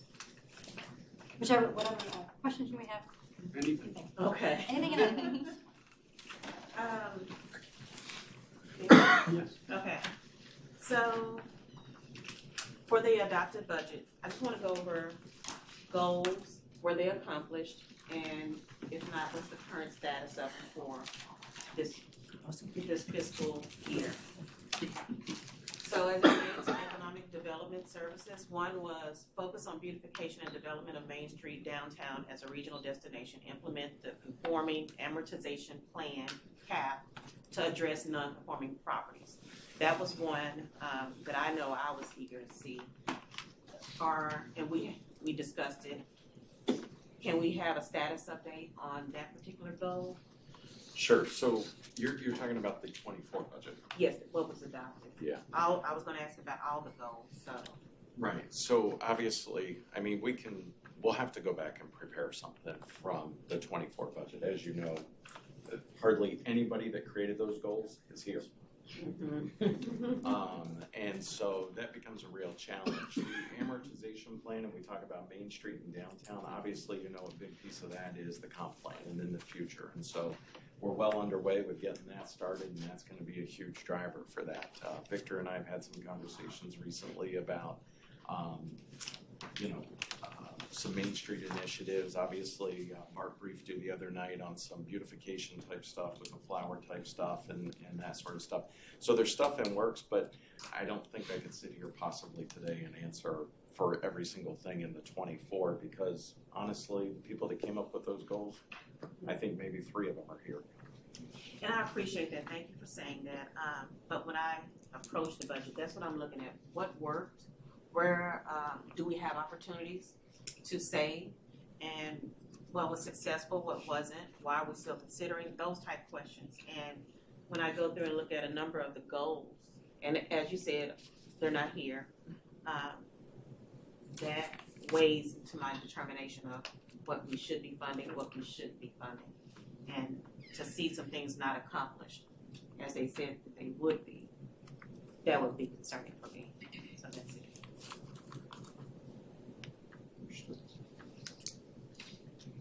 Okay, oh, yeah. We need to still talk about ARPA unless there's any other questions. I guess just for direction, we just kind of need, you guys don't need to decide the tax rate here or anything today, but so the amendment that we're bringing you back would be based on everything we talked about, another 600, what was the overall number, Jennifer? Yeah, so 687,000 for the revenue for the general fund, and then the 179,000 in the expenses. And we talked about this and So for September 17th, we'll list those amendments that we would be asking you to adopt. And that's all based on the proposed tax rate of 61, whatever it is.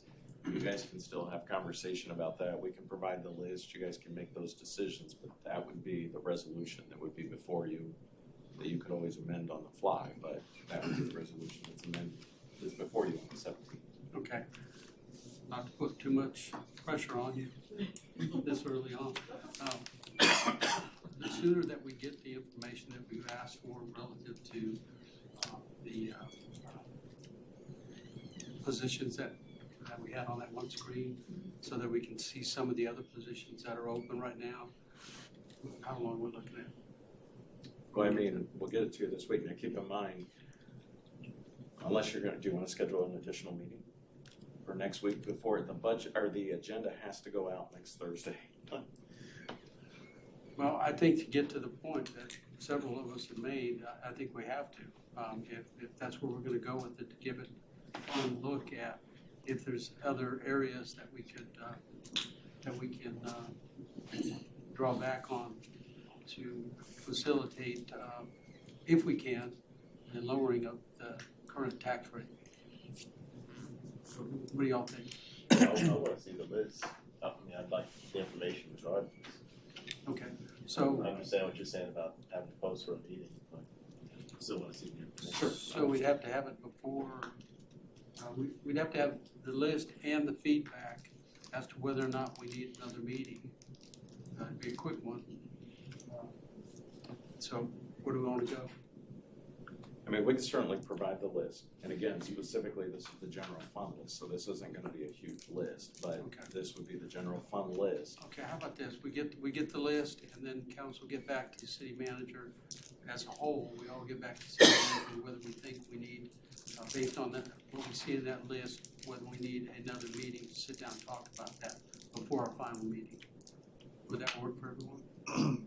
If they could get it in a timely manner for us to be able to make that determination and still have time to talk about it before the 17th. Well, absolutely, and I think that's what we're hearing, is that that can be done. Okay. So we can provide the list this week, right? You either get today, today's Thursday, right? You either get today or tomorrow. So you can have the weekend to look at it. My concern is Thursday the agenda needs to go out with this resolution on it. So that means a meeting early next week. We have to post so it's just all the legal requirements and making it all work from the logistics side. That's my only concern. But yes. Okay, everybody understand? It's the agenda for The 17th. 17th. Okay. It goes out next Thursday, 1 week from today, it goes out. So we need to have answers back as to whether or not we have I don't know that we necessarily need a consensus to go forward with that, but it would be best if we did. If we're gonna call for a meeting. It wouldn't be a very lengthy meeting, yes. Would there need to be a notification for that meeting as well then? Yes. So then we really need to decide now. Gotta give 72 hours. Okay, So, so now actually you got till 5 o'clock.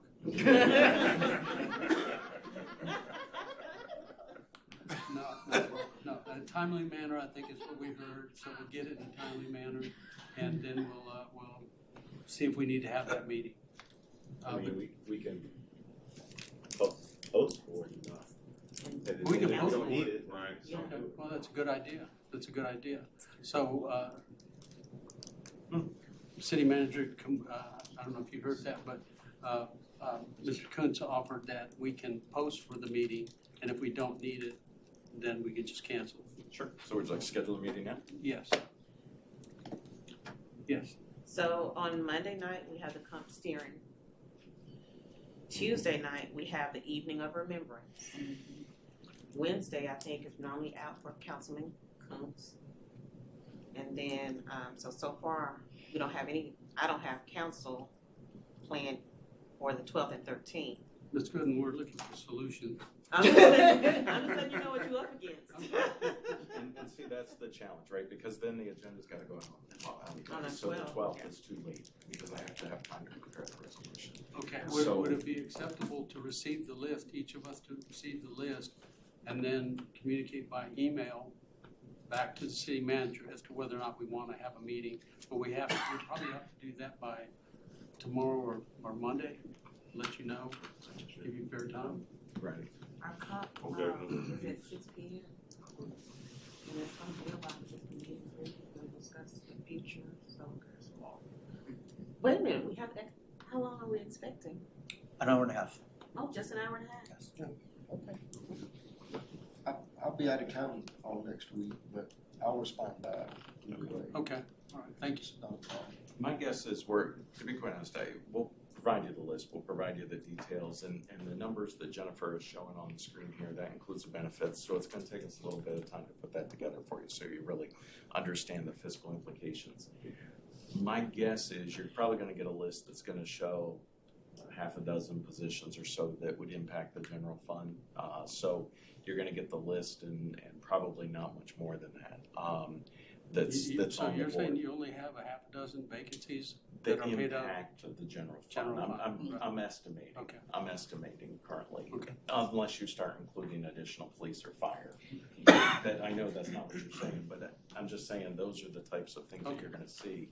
So I think really what it's gonna come down to is on the 17th, council deciding whether or not you wanna cut any positions or if you want to appropriate some fund balance to help lower the tax rate. So I think that's really what you're gonna find, but we'll get you the details. Okay, fair enough. Okay, We wanna go through ARPA still. Okay. Looking for direction there, okay.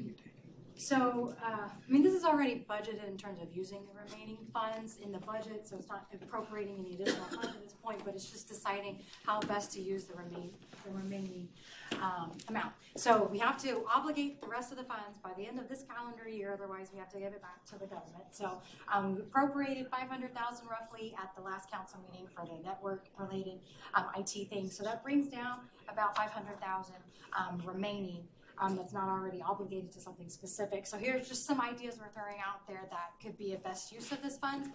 We talked about bond projects that, some things that are still kind of in the holding pit, if you will, until we identify the remaining funding. So Harrington Park, for one, phase one is like the restrooms and the concession stands and everything. We still have about $2.7 million in the bond funds remaining for that. So in order to accomplish that phase, it'd be roughly $300,000, kind of that funding gap, and they can pretty much get started right on that. We have fuel pumps that need to be replaced because they are original. They're 30 plus years old, they're in the ground, we need to make them above ground. This can be done outside of any service center renovation. That's something that we could pursue, I think, hopefully pretty quickly. The estimate we had a few years ago was about $300,000. I'm sure cost has escalated since then, so, I'm guessing $500,000 there. There's some outdated school zone communication systems that could be replaced. That's about $422,000. We talked about some of the other projects that we can contribute a portion toward, but we know that's kind of down the line a little bit. But those are just some quick, ideas that could utilize the rest of those funds that can be obligated pretty quickly. Those are just some of the ideas. Can we get a copy of that? Sure. I'll have all the slides. I'll give you a copy of them. Could you also give us a quick reminder what they can't be used for? So like we said, TMRS. Yeah, we can't pretty much put it into a pension. We can't obviously, make us whole in some fund balance way or something like that. So it's really things that it's going to benefit the community, whether it's IT or it's infrastructure related. So these things are all obviously infrastructure, related. So. Oh. Fuel pump replacement. Is this fuel pump used by the city staff and Yes. filling their vehicles? Yes. Is that the only fuel pump that we have? Yes. We only have one fuel pump There's that's servicing all? No, Okay. There's two or three. But they're all in ground. But they're all in ground. But this would, There's two, there's an unleaded and there's also these two. okay, and that We're 5. fresh from the 1950s. They were built in '87. So, They look like I'm thinking here, we need our vehicles to be able to service the city. In order to be able to use our vehicles, we need gas. And this is something that we need on a daily basis. Okay. I mean, they're still working, but we haven't had any leaks or anything. But they are well beyond their life. And So what if they go down? What does that look like? calling our friendly gas stations and getting a deal for something. We would be staying at the local gas station, credit cards, putting gas in our equipment. So we're costing more money on credit cards to Yes, use ma'am. it to go to somewhere else? Yes, ma'am. Okay, that's. There's a need there with fuel. We had one recently go down, and Joe and the team worked on it to get back up. The one thing I would say is, yes, they desperately need to be done, even from an environmental aspect. However, with the discussion that we need to have relative to the service center, I would hate to put a bunch of money and then need to move them. So we need to have that conversation as well. So. Well, why is it up there if we still got to talk about it? Well, we still need the money to fund it, so.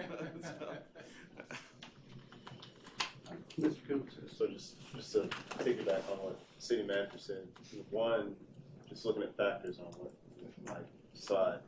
If it's something that we are going to be replacing, we plan potentially to replace later on in the future, maybe not so much. I'm also thinking about some of those, so AMI contribution, service center renovation contribution. So that means we're dedicating it to that project, but some of those projects, we've been trying to do them for years.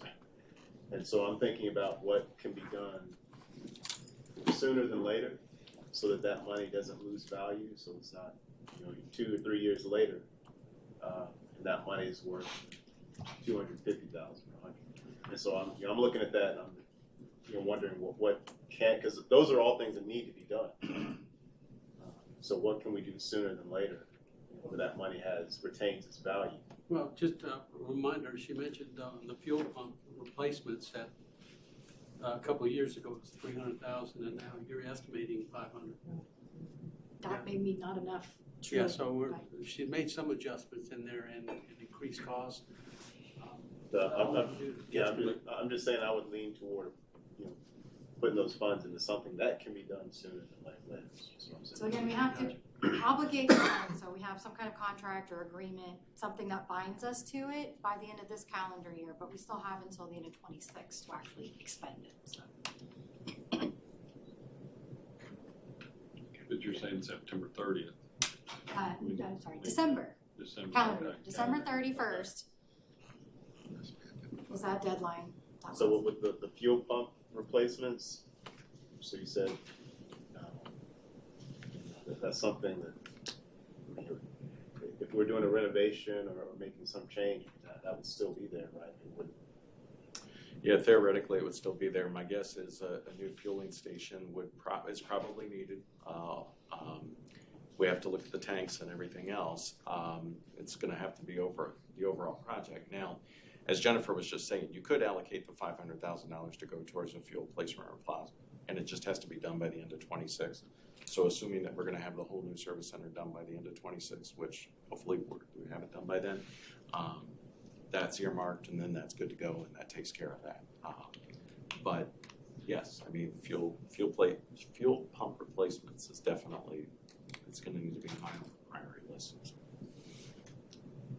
AMI project, obviously, we've been talking about that. That's also something that's very doable by the end of 26. So, I mean, Well, those two alone give this up over $750,000. This wouldn't be, collective, it's just what we can fit with 492,000, remaining, so.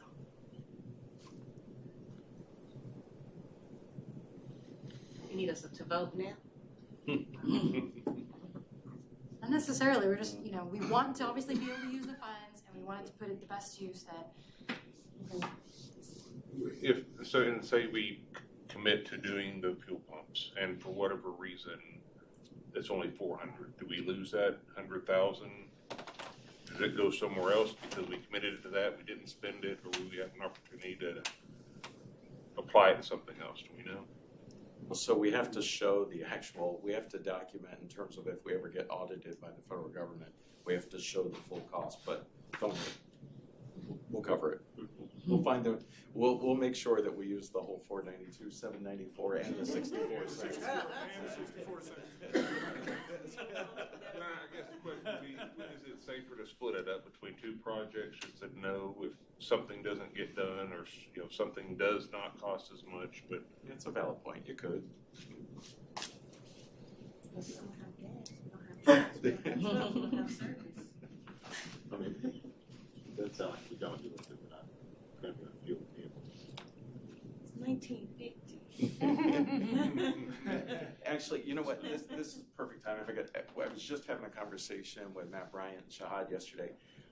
We want to set up an open house to invite the council and the community to really come see the service center. We need to have a conversation, seriously We've seen it, that's all right.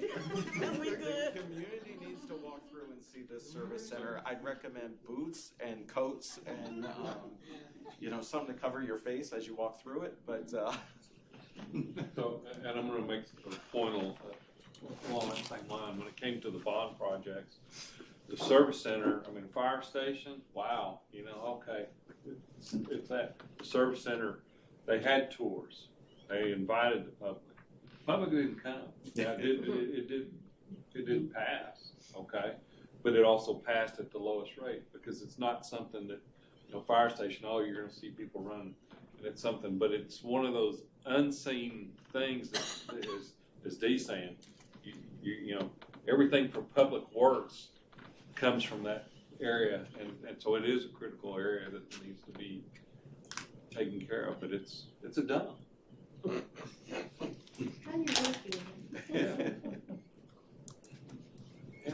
it hadn't been updated since '78. Just the fuel tank. And the fuel tanks there, but it's you try to do buildings that are going to last 40 to 50 years, and it's just time.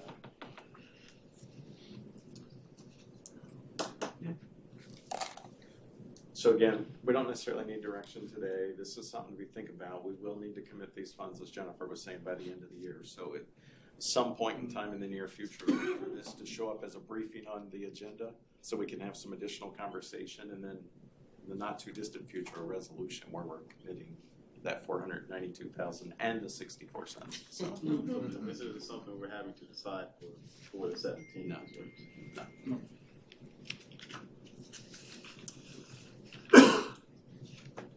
Anything else before I conclude this portion of your event today? Any public comments? Okay, Just we're thank y'all. I thank you.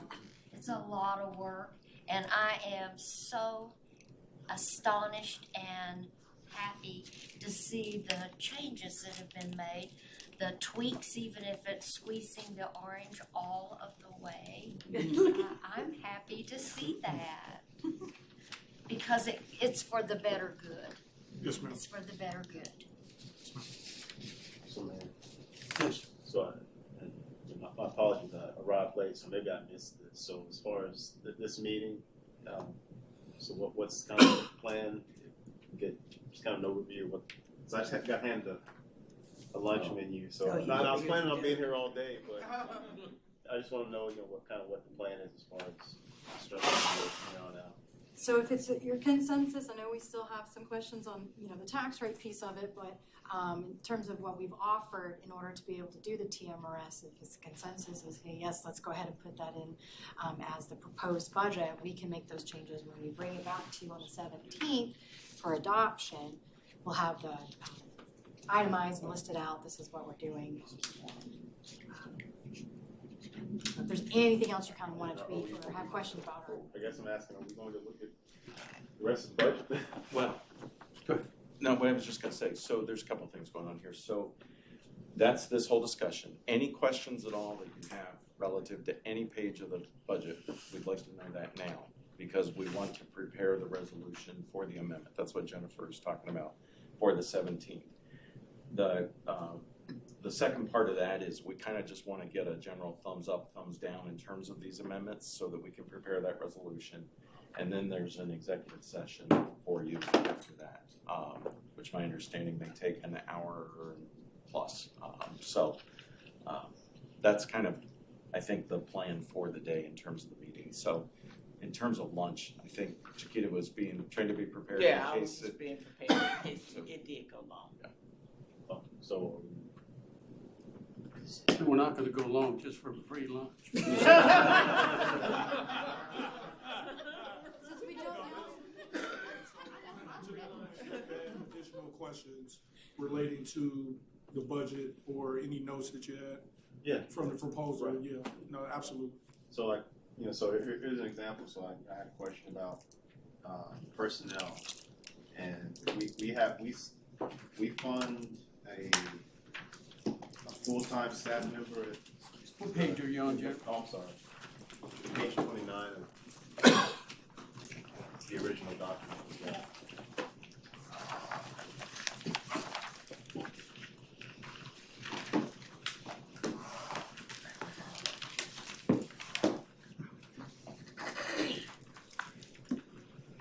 So the personnel schedule, Yes.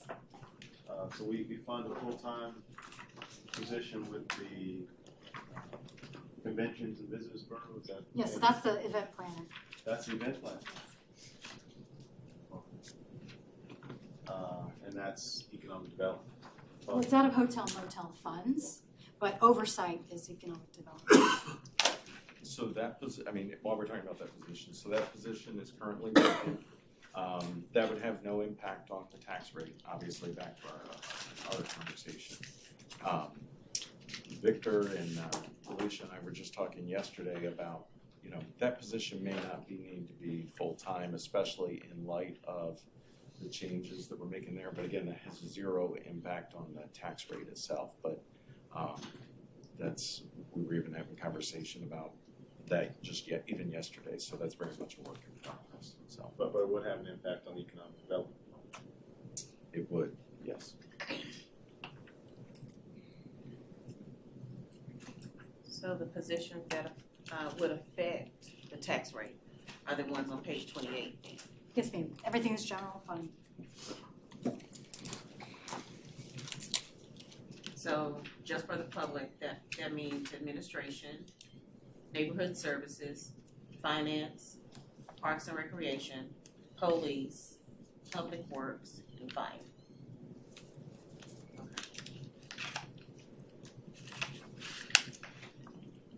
Mr. Coons, do you have more? So out of all that, you said there's only about 5 or 6 positions aside from Not including police and fire, that I would say, that are currently vacant. That was the discussion. I mean, there's a few, we'll have to get you the exact list, but it's not gonna be a huge list. There's currently a vacancy in finance, there's currently, you know, again, if we're excluding police and fire, there's some vacancies in public works right now. We're desperately trying to fill those. As Councilmember Mac Burnett said, I feel like a lot of times public works is the entity that doesn't get a lot of attention, but yet has a huge impact on our community. Streets and roads and drainage and trees and all of that stuff. So. Can I ask another question? Sure. Fire So, away. the master fee schedule, Page? I'm on pages 198, 199. And looking at the increase, proposed increases to the sewer rate, solid waste rates, and stormwater charges. Can you speak to that? So the increase to the water and sewer comes with that ordinance, so it's just reflecting the changes based on that ordinance that was passed 2 years ago. The garbage rates is based on the CPI of the contract that we have for garbage collection, so it's passing along what they pass to us. And then on the stormwater, looking at that and assessing communities around us and knowing what our drainage and stormwater needs are to increasing that fee. So those are the 3 things that you get billed on your utility bill. So with stormwater, how do we compare? So with the increase to $5 for each of the categories, how do we compare to other cities around us? And I wish Mr. Burnett was here because they did that analysis, I believe last year, looking at, and actually, not all cities have a stormwater assessment. A lot do. I have to refer back to what that analysis was, but a variety of cities do it a variety of different ways, to be honest. But Cedar Hill does not assess one. I know DeSoto does, Lancaster does, but we're on the lower end of what they assess. Usually I've seen about $4.50, maybe a little more. Sometimes there are fees assessed on square footage of the property versus just something that's flat. There's a variety of different ways cities assess that fee. And you don't have to get specific numbers, but could you around how much do we collect from those schools? So at the current structure, our revenue is about $780,000 when you divide it between the residential and as well as the commercial or other property types. So increasing the fee, that budget.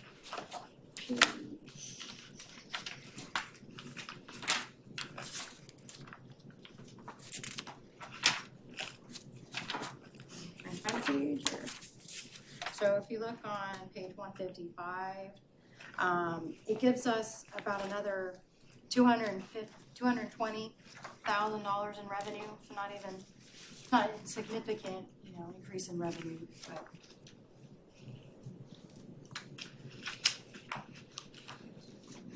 so here's kind of where I'm going with this. So Greg, you may have been here, Don, you may have been here. So a couple of years ago, I proposed creation of a conservation fund. And that would be to help with water quality improvements, conservation projects, preservation projects. And so, and that fund, could be built up, over time, so it wouldn't have to be a whole lot right away. something that can be built up over time for, large scale projects. Some of our dedicated green spaces, again, that projects that might pertain to water quality improvements, conservation, that kind of thing. And so, one of the questions was how could we build, that fund? And so, I was looking at, if we increase one of those areas, stormwater charges by 2 cents, 5 cents, and then have that as a transfer to the conservation fund, would that be a possibility? Let me ask you a question before you answer. We've already projected an increase in stormwater, right? Yeah, so there's already gonna be an increase. That's what I'm asking. Yeah, I mean, while we're increasing, this is a proposed increase of $1.50. You're already, suggesting so- we add an increase? So $1.51, Okay, $1.52. okay. When you brought that up a couple of years ago, did you have some cities that you had looked at that had such a conservation program? Okay. So you want to remind us about that? There are a lot of cities, and not so much around here. But it is something cities are doing, so we can absolutely. we can look at that. And it would have to be established. I think when I first proposed it, I said put $500 in there just to establish the fund, and then again grow it based on transfer from some fee. And so I saw that we were already increased. I didn't want to create a fee somewhere, but just looking at area, stormwater that kind of pertains to. Is that something you see that we have time at this point in time to do, or is that something for the future? I'm bringing it up again because I brought it up. I bring it up every year, and I have discussed this with the finance department a little bit, and so. Okay, where do we stand on talking about that? Mayor, if I could, so I'm very familiar with that. Actually, I've done conservation funds in the past. A lot of times they're also tied into, similar to what we're doing with the Arts Fund, where we create a policy, we create the fund. Maybe there has to be a budget adjustment for the first year, and then you fund it in different ways. A lot of times it's actually done with development. So think about 2 years from now, we have their comp plan, we're redeveloping Main Street, or we're redeveloping areas, and maybe a new developer has to contribute $1,000 or $5,000 per unit. That's really where you start to gain some traction for those green space and those types of things. So, I'm happy to work with you on creating a policy just like we did with the arts, and then we can put that in front of council if you're interested. So, And Mayor, I mean, this, like I said, I've been asking for this for several years, so we can't get it in before adopting this budget, but it sounds like it's something we can discuss. I appreciate that.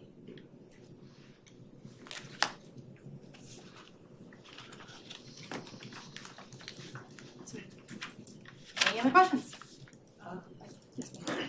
So, city manager's office, page 43 of 225. You're eliminating your assistant. sorry, making a note about conservation fund. 43 of 225. And I'm just talking about the position now. Yes. What assistance will you have? Because I know I alone send you 5 requests at least a day. So if that's just coming from me, you have the city, you have other city council members, how are you going, you have staff? He's making it 2. So, right, the assistant to the city manager, he's making it 2, but his assistant, he's eliminating. So who's going to assist you? Sure. So so currently, in the proposed budget, it has the elimination of the assistant to city manager. And I'll tell you that the combination of the assistant city manager position and the assistant to city manager position, the combination of the two of those in terms of salary wise is about $280,000. Okay. The thought here is to eliminate the assistant to, and each assistant city manager salary range would be about $140,000. So then there would be those 2 individuals, plus you still have the executive liaison, and you still have the project manager position. Now, if that gets eliminated, then that reduces a position in the office. And then also in here is the intern position, working with ICMA. So to answer your question, you have city manager, the way this is proposed, 2 assistant city managers, the executive liaison, and the project manager. So it's Pardon my ignorance, but is that executive liaison position, who is that? Ms. Lewis. Okay, so that's a filled position. So far. Yes, Just her first name so far. yes. But I thought she was a project manager. Temporary. Yeah, temporary. That was just temporary. Yes. Do we have a project manager? No, that position is vacant. Uh-huh. That's why it was on the list. Uh-huh. You found some money. Yes. And so, and City Manager, I'd like you to address a little bit about budget / grants administrator. I know it was, but also we know how grants play a role. So is that role changing, or how? What do you anticipate? Yeah. So the grants are so critically important. I can tell you I have a lot of experience with grants. Grants are super time intensive. I don't think we currently have the staff or the manpower to actually do the grants justice, especially all the compliance stuff. That's why you've seen, like for instance, Brooke Thompson from MRB here recently, because basically what we're able to do is these large grants like that $21 million grant, we're able to get all of that work, all of that horsepower at no cost because it comes through the grant itself. As opposed to having somebody on staff. Now, is that way always? No, absolutely not. If we're gonna ask them to write a grant for parks or some other smaller type things, then we're gonna have to pay the expense for that. But anytime we can roll it into a project, we're able to do that with no cost actually to the taxpayer per se. But it's critically important. I can tell you when you start to look at the federal grants, there's tons of money. You know, you guys have we talked about that railroad grant, right? And it's convenient, it's fun, it's easy to look at it and say, oh look, we can get money for a railroad crossing grant. But then we have to really dig into the details. We have to attend the webinars. We have to really spend time and say, okay, do we qualify for this or not? And that's where we just don't have the staffing currently to be able to do that. So, good time in it. So our public safety grants, Public safety, separate. Sure. Who handles that? Yeah, so public safety is generally done. Police and fire have been exploring their own. So I don't know if there's any currently. Do you know of any current grants that you guys are going after currently? I think we talked about one the other. Well, there's quite a few grants right now. We're waiting on a few things for us to then begin to apply for these grants. So once that's accomplished, we'll be able to apply for our normal grants, the JAG grant. Obviously, we're going to look to offset some of our general budget with these grants, but again, it's not guaranteed that happens, so we still have to budget for that information. And there's things like safer grants, safe routes to school that we talked about. There's safer grants for fire. Obviously, Chief Keneally knows a lot about those. We'll be exploring all those. So many things intertwine with each other, right? A big piece, I'm just going to say, a big piece that was a stumbling block for police and fire the last couple of years is the delinquency of the audits. Now that the audits are being caught up, they'll be able to submit those and they'll be able to go after some of those grants that we've lost out the last couple of years. As far as grant administrators for municipalities, I know with nonprofits, the EDs a lot of times will have a base salary, and then they make more money based on the grants that get awarded. Is that something that municipalities can do too, as far as? So that practice, if you're actually a professional grant writer, is actually a violation of the ethics code of the professional grant writers. It absolutely is. Yes. Yeah, you're not allowed to get a percentage of the grant. It happens, but it's a violation of their ethics code. Yeah. So can we move to library? Is everybody okay with that? Page 52.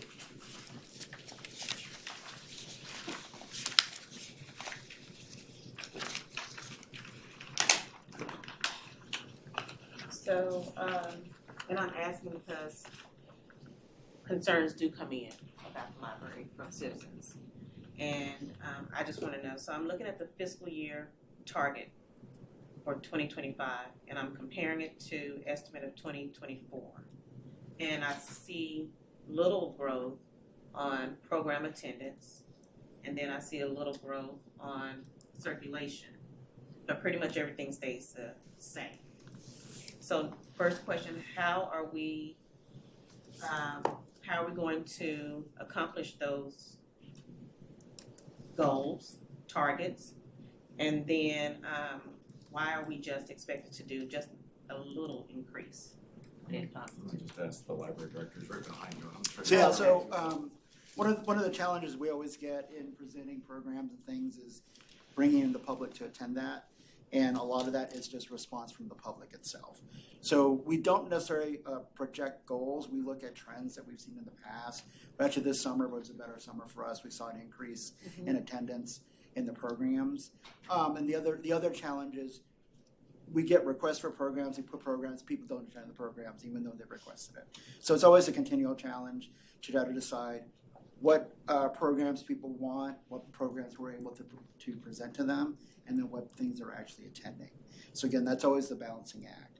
As far as the other numbers, I mean, it just depends on, obviously when COVID hit, we took a big hit on how that happened, so we're still rebuilding a lot of that. One thing we've seen a big increase now that we have the consortium with the other Southwest libraries and we do the movement of materials and things like that, we've seen an increase in more visitations and things like that as well. But again, for us, it's really a matter of what services we're able to provide with the staffing and the time that we have, and then how responsive the public is. And at some point, we have no control over that. We present what we're requested to present. We look at trends that we've seen other libraries do to see what things we're able to offer. And then kind of from that point, we do our best efforts to kind of promote these things out and just see what responses is from the public. How do you promote? We have multiple vectors for promotion. So social media, through city newsletters, through the water bill, through every avenue we have, including our own in-house things. It's how we do all the promotions. Okay. So which would standard with what the rest of the city does. Like we piggyback off of any of the newsletters that we do on a regular. We have a library newsletter. We have a city newsletter. We do online promotions, things like that too. So I hear you say workload. Have you ever requested additional assistance for every year? Every year, you put in your budget a request for additional assistance. So this last year we had a request for a position that's part-time to full-time, but it wasn't able to be funded this year. So library books, audio visual materials of 100,000. Is that a subscription that we have, or? That's materials. That's physical materials. Basic materials. And then pursuing funding opportunities to acquire a new bookmobile. Is there a deadline to that, or is it's just continuous? Looking at grants and availability, and then deciding on what is viable for us, and then pursuing that. Of course, that also takes time. What are your determination of determining what's viable? So we look at other libraries and other libraries at what bookmobiles they utilize, what's been successful for them, what things are appropriate for the size of our population and what we utilize are for. Bigger libraries will have different things that they utilize. And so we used to have a bookmobile that was a loaner from the school district, but it aged out of service. And it wasn't sufficient for our needs regardless. So we're looking at an updated one. And we have identified other libraries that have similar things we'd like to look at. So we're in the process of visiting them and seeing how they will be viable for our uses. Thank you. So back to the programming, because so for 2022, it's 273 programs offered. The attendance was 6,000, and this is post-COVID, right? And then 2023, it looks like attendance dropped off almost 50%, even though there were more programs offered. And then, and I know that because we go to the libraries, we go to Cedar Hill, and we go to Soto, Lancaster. I don't know. Are these trends the same for those libraries as well, because, you know, when we go to their programming, it does seem like that attendance is increasing. And so, again, kind of what's the difference between what we're doing and what they're doing? A lot of it, well, I'd have to look at specifically on the other libraries and what their trends have been to give you an accurate examination of what that would be. We've seen ebbs and flows, and again, every library experiences that every year, regardless of other neighboring libraries, things like that. So it really is dependent on, I mean, there's a lot of factors we could look at, but I couldn't tell you for sure why there would be an increase as opposed to a decrease in relation to other cities, unless I talk to them directly to find out like what's been going on in their areas. And I know you said that some of the programming we do is request based, right? So, and then say people ask for this kind of programming, then they don't show up. So, but is it possibly something that has to do with the type of programming that we're offering? I mean, it could be. Again, you know, we anticipate as much as we respond to community needs. So, for instance, you know, we provide various types of different literacy type programs, not just necessarily reading literacy, but financial literacy, medical literacy. We've done that in the past. We've been requested, so we'll provide those programs, and then attendance will vary depending on the community and how they respond to those programs. So things like that, because again, we look at all across the board as to what community requests are, and we look at trends in other libraries that they're doing, so in other cities, whether they're comparable or not, and kind of see things. And again, that's also something we see across nationwide too, is again, there's going to be ebbs and flows depending on what else is happening as far as national and whatnot. Sorry, one more. Yeah, just so I'll just wrap up my thoughts, because this is just a general thought, because, you know, I know a lot of times you say, well, you know, we're not asking for more because we're not anticipating more, because, you know, the expectation might be being lowered. And, you know, for just speaking for myself, you know, I would like for us to be able, moving forward, you know, in the future, start thinking about putting more funding into the library program and what they're doing. You know, looking at these numbers, it's kind of hard to justify that right now, but and possibly looking at, you know, why that might be.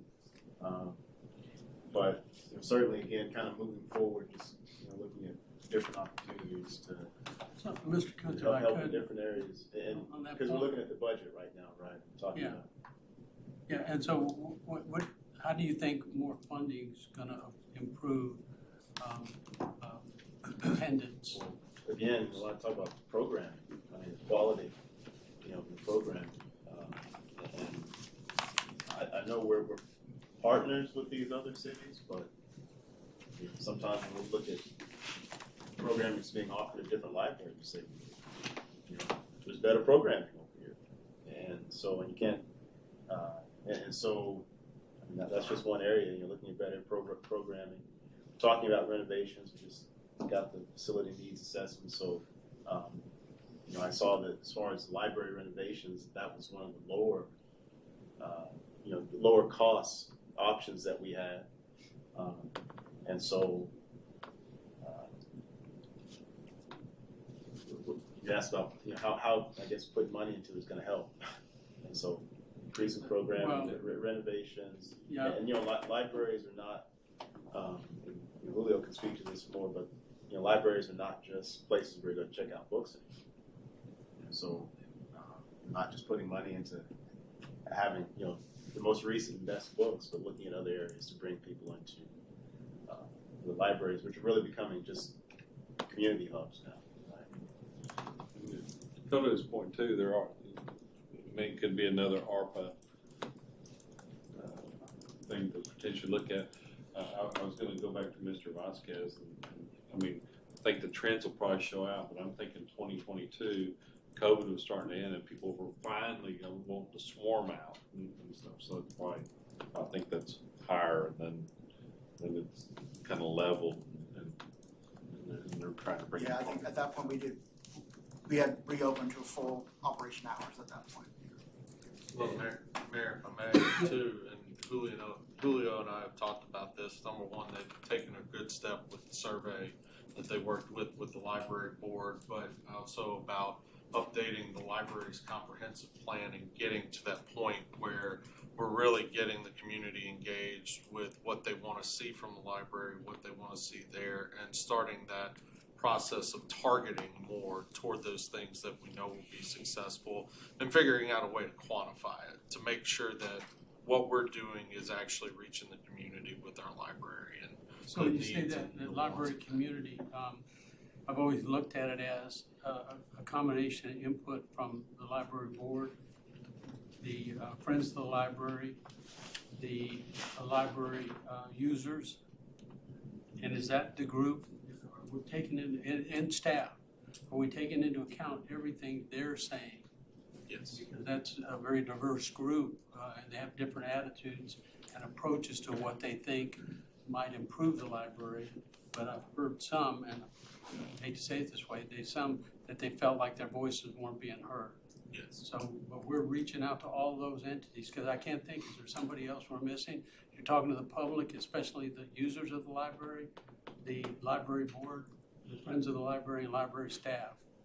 Are they all being included? I think those are always the important ones to include, but then you also want to include the people who don't use the library, and you find out why they don't use the library. I mean, I would start with somebody like myself who hardly ever goes to a library and ask myself, well, what would you like to see? And to Mr. Kuntz's point, libraries really aren't about just checking out the books anymore. There's so many electronic things that allow you to read without having to go in. So if not that, what else would you like to see from a library? What services would be useful to somebody like me to get them in the door? I think, Mr. Vasquez, you touched on this before, that at a national level of librarians talking about libraries of the future, and that in fact that they look 10 years out to where technology's taking you, where library changes are occurring. So that's some of what we're talking about. So as long as we're staying in those advanced conversations, we're not going to put something in place that's already doomed to be outdated. Well, that is one of the biggest challenges, though, is that we can anticipate technology and changes, but a lot of times some things don't play out. So one of the things that's interesting, just as an example, obviously ebooks are big, electronic books, but the current generation, Gen Z, are more prone to use physical books than ebooks, which people would be counterintuitive and think the opposite were true. But it's because they have so much screen time that they utilize on their daily lives and at school. So now they're reverting on their casual and their free time to go look at physical items. So that's just kind of counterintuitive. Well, it was going to be a question for the city manager, but, oh, okay. Because I speak for the public, right? So a lot of the concerns that I receive is about the level of service that they, not just in what is offered, but just simply getting up from the desk, greeting when they come in, walking around asking, is there anything I can help you with? That is what is pushing some of our customers to the other libraries, basic things. So I think I saw in the budget customer service training in there. So I would ask, not only do we do the training, but let's work on our expectations. What do we expect from our internal employees? What do we expect, and how do we serve the public? If we're losing people because of they're not being greeted, they're just walking in, nobody ever asked for it, I think that's something that we can fix, and that's pretty much free. So I just want to put that out there. It's not a dig on anybody. I just want to communicate what I've heard. So I appreciate that, Councilmember Gooden. That's something that, we have a executive team meeting in this room with every single one of our directors and assistant directors every single Monday at 2:30, and customer service focus across every single department is something that is very much top of mind, top of discussion that we've been talking about. That's actually why that money is in the budget for some additional customer service training, because we really expect that not only library, but whether you're going to get a permit, that we're going above and beyond, or whether it's Parks and Rec, or whether it's finance, city administration, whatever, or just somebody walking in the front door coming to pay their water bill. And so I really appreciate you bringing that up. It's a focus. Thank you. It's good to public to hear you say that, so thank you.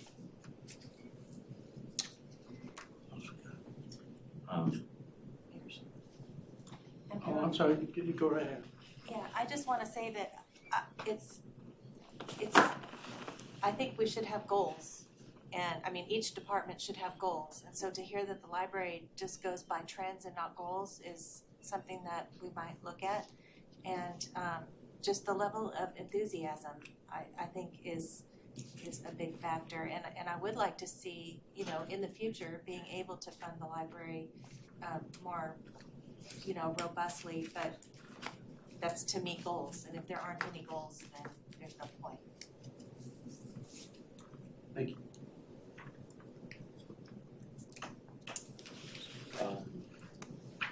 I guess if there's nothing else on the budget, you can get ready for your executive session, but before you do that, I did want to ask the police chief this. Sure. Okay. So just want to make sure, anything else on the budget related before we shift gears? Any questions, and council members, or anything at all? So, the COLA and the TRMS, is the goal in the future to try to fund that 100% recurring? Yeah. So, and I'm glad you brought that up because we had some conversations about that, but the plan is, and again, this is where really the multi-year budgeting comes in place, especially next year, because we want to show you that, but I believe it's 5 years. We want to get to 100% within 5 years, and so we're going to start to show you what that looks like and the impact for next year's budget. Or you already did it? Yeah. See, she's ahead of me. So we're going with the 50-30 this year. 50-30 this year, and then trying to build it up, yes. So what you're looking at the top half kind of just shows you a projection of, you know, if we were to add 2% every year until we get to the ultimate goal of 170. Kind of what we have to plan for in terms of making room for in the budget, you know, is it's going to cost about $3.6 million in 5 years. That's why we need the alternative Right. revenue. We need to grow. We need to do all these other things that we're also talking about. So, yes. I'm happy we're able to do that. What was that? I'm happy that we were able to provide some type of increase, 50-30, and building to 170. Well, I think it says a lot that the manager and the staff have been able to really digest this and project what may be in our future, because at the end of the day, it's about retention, and it's about getting people to come here. And when you're competing with the cities up north especially that have reintroduced these, because I think I've said this before, there was a time when Duncanville was only one of 2 cities that were not doing regular, and this goes way back, and the other city was Bedford. The reason they weren't was they were brand new to the TMRS system, so they hadn't employed COLAs and updated service credits. So we were the only ones out, and I thought, well, that's strange. A few years later, I had reason to look back at that again, and a number of cities had dropped out, and it was about money. And I was surprised how many had dropped out, and so now it's kind of a scattering around the metroplex of cities. Now it seems to be going back because everybody sees it as a necessary tool to bring people, because they're going to look for that. Are you a city that's offering that? And then to retain people, because I know there's a benefit as they promote up and their salaries increase, that updated service credits will be a benefit to them. So I'm really excited to see for our future that we are looking at it and that we're considering it, and I hope that we can stick with it, because it's you can't do without right now. No, economy drops out from under everybody. It may be a different story around the metroplex, but right now we're competing, especially because we are. I mean, every time we go to hire somebody, we're competing, and we're not only competing on the basis of these types of things, we're competing on trying to convince people to come south of the Trinity. And I think between the best Southwest cities right now, we're erasing that avoidance to cross the Trinity. We just got somebody back from South Lake You know, so I'm always glad to steal from those cities up there. They sure benefit by our employees. A lot of our, what I'll call our rock stars, get picked up real quick by some of the more progressive, larger cities, and that's what you work for. You look to be noticed. So when that happens, you can't do anything but wish them the best luck. But we need to not send them to so many events where they get seen. But thank you to management and staff for putting us in this position. Okay, anything else? Just one compliment again. Thank you. Thank you for going back, scrubbing the budget. Thank you for finding a way to eliminate that $507,000 unbalanced budget. Thank you for the TMRS 50/30. This is what I hope to be a part of. So, If I could, I just want the whole council to know we truly do listen when you guys share things. So like the budget is very much a trial balloon. This is our first budget. We have literally all new directors with the exception of a couple, and so we wanted to get your temperature, and we listened to that. And we went in Richard's office and we're like, okay, what were the pain points? All right, let's address those pain points and let's figure out. And so we need that input from you guys. So we appreciate it. So thank you. Okay, so Before you go into executive session, I want to ask the police chief just to share some information with you, just to clarify. It's kind of quasi-budget related. It's in terms of positions in police administration. Thank you. So, as you know, we have 2 assistant chiefs. I filled one of those vacancies since we're a civil service agency, one of those classifications according to civil service. When I was appointed interim, obviously I had the opportunity to appoint an interim assistant chief, which was Assistant Chief T. Arena. Since being confirmed by you all, I've removed that title of interim, so he is officially an assistant chief. So I submitted, myself and Officer Arias, a press release acknowledging and congratulating Assistant Chief T. Arena on his promotion. That was sent out today. WFAA and another news organization is going to run that story. So when you see that, next week we're going to do the same with Assistant Chief Wilcox. They're really uplifting stories, and I want to make sure they both get the appropriate amount of time to celebrate their promotion. So that's where we're talk about the differences of the two. Yes. The 2 positions. Yes. So the 2 positions, one will be over operations. Operations encompasses our patrol, our meat of our department. The other one will take care of support. Now, support operations is criminal investigations. I'm going to do some changing on some names of divisions within the support group, but it also includes our training and personnel, our administrative lieutenant, which is over grants and other things. So it is for one person to do I did it for a while and it was overwhelming. So this helps spread the workload to both. Again, you deal with the mental health of my people. And it helps me then get more into the community because I know I have 2 people dealing with 2 major functions, or the big functions of our department. So once they get rolling in their jobs, you will see me more out in the community where I need and belong ultimately. So that's where we are with them. So is the first official notice that the interim position has been removed for now Assistant Police Chief T. Arena? That's correct. So I will not. Yes.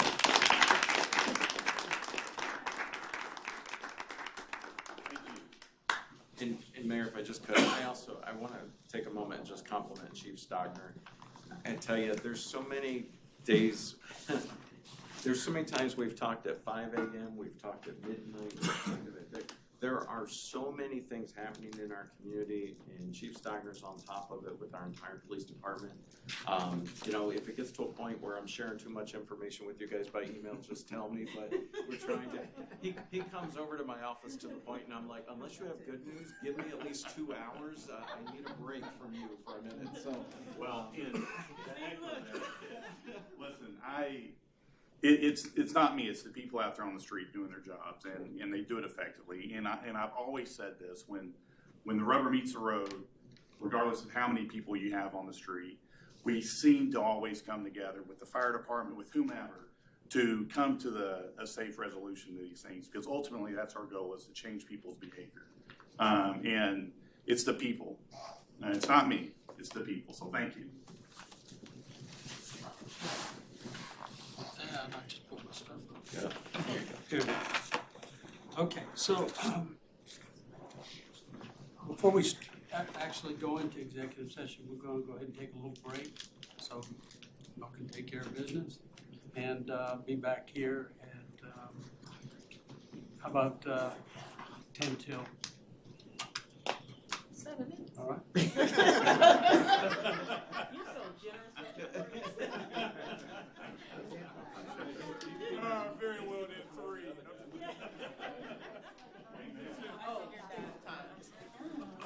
There's Other than 3 minutes about it. I know. An extra 2 minutes on me. Just so. Thank you for all your work too. Hi. So I have a. Don't say anything inappropriate until I get Thank you.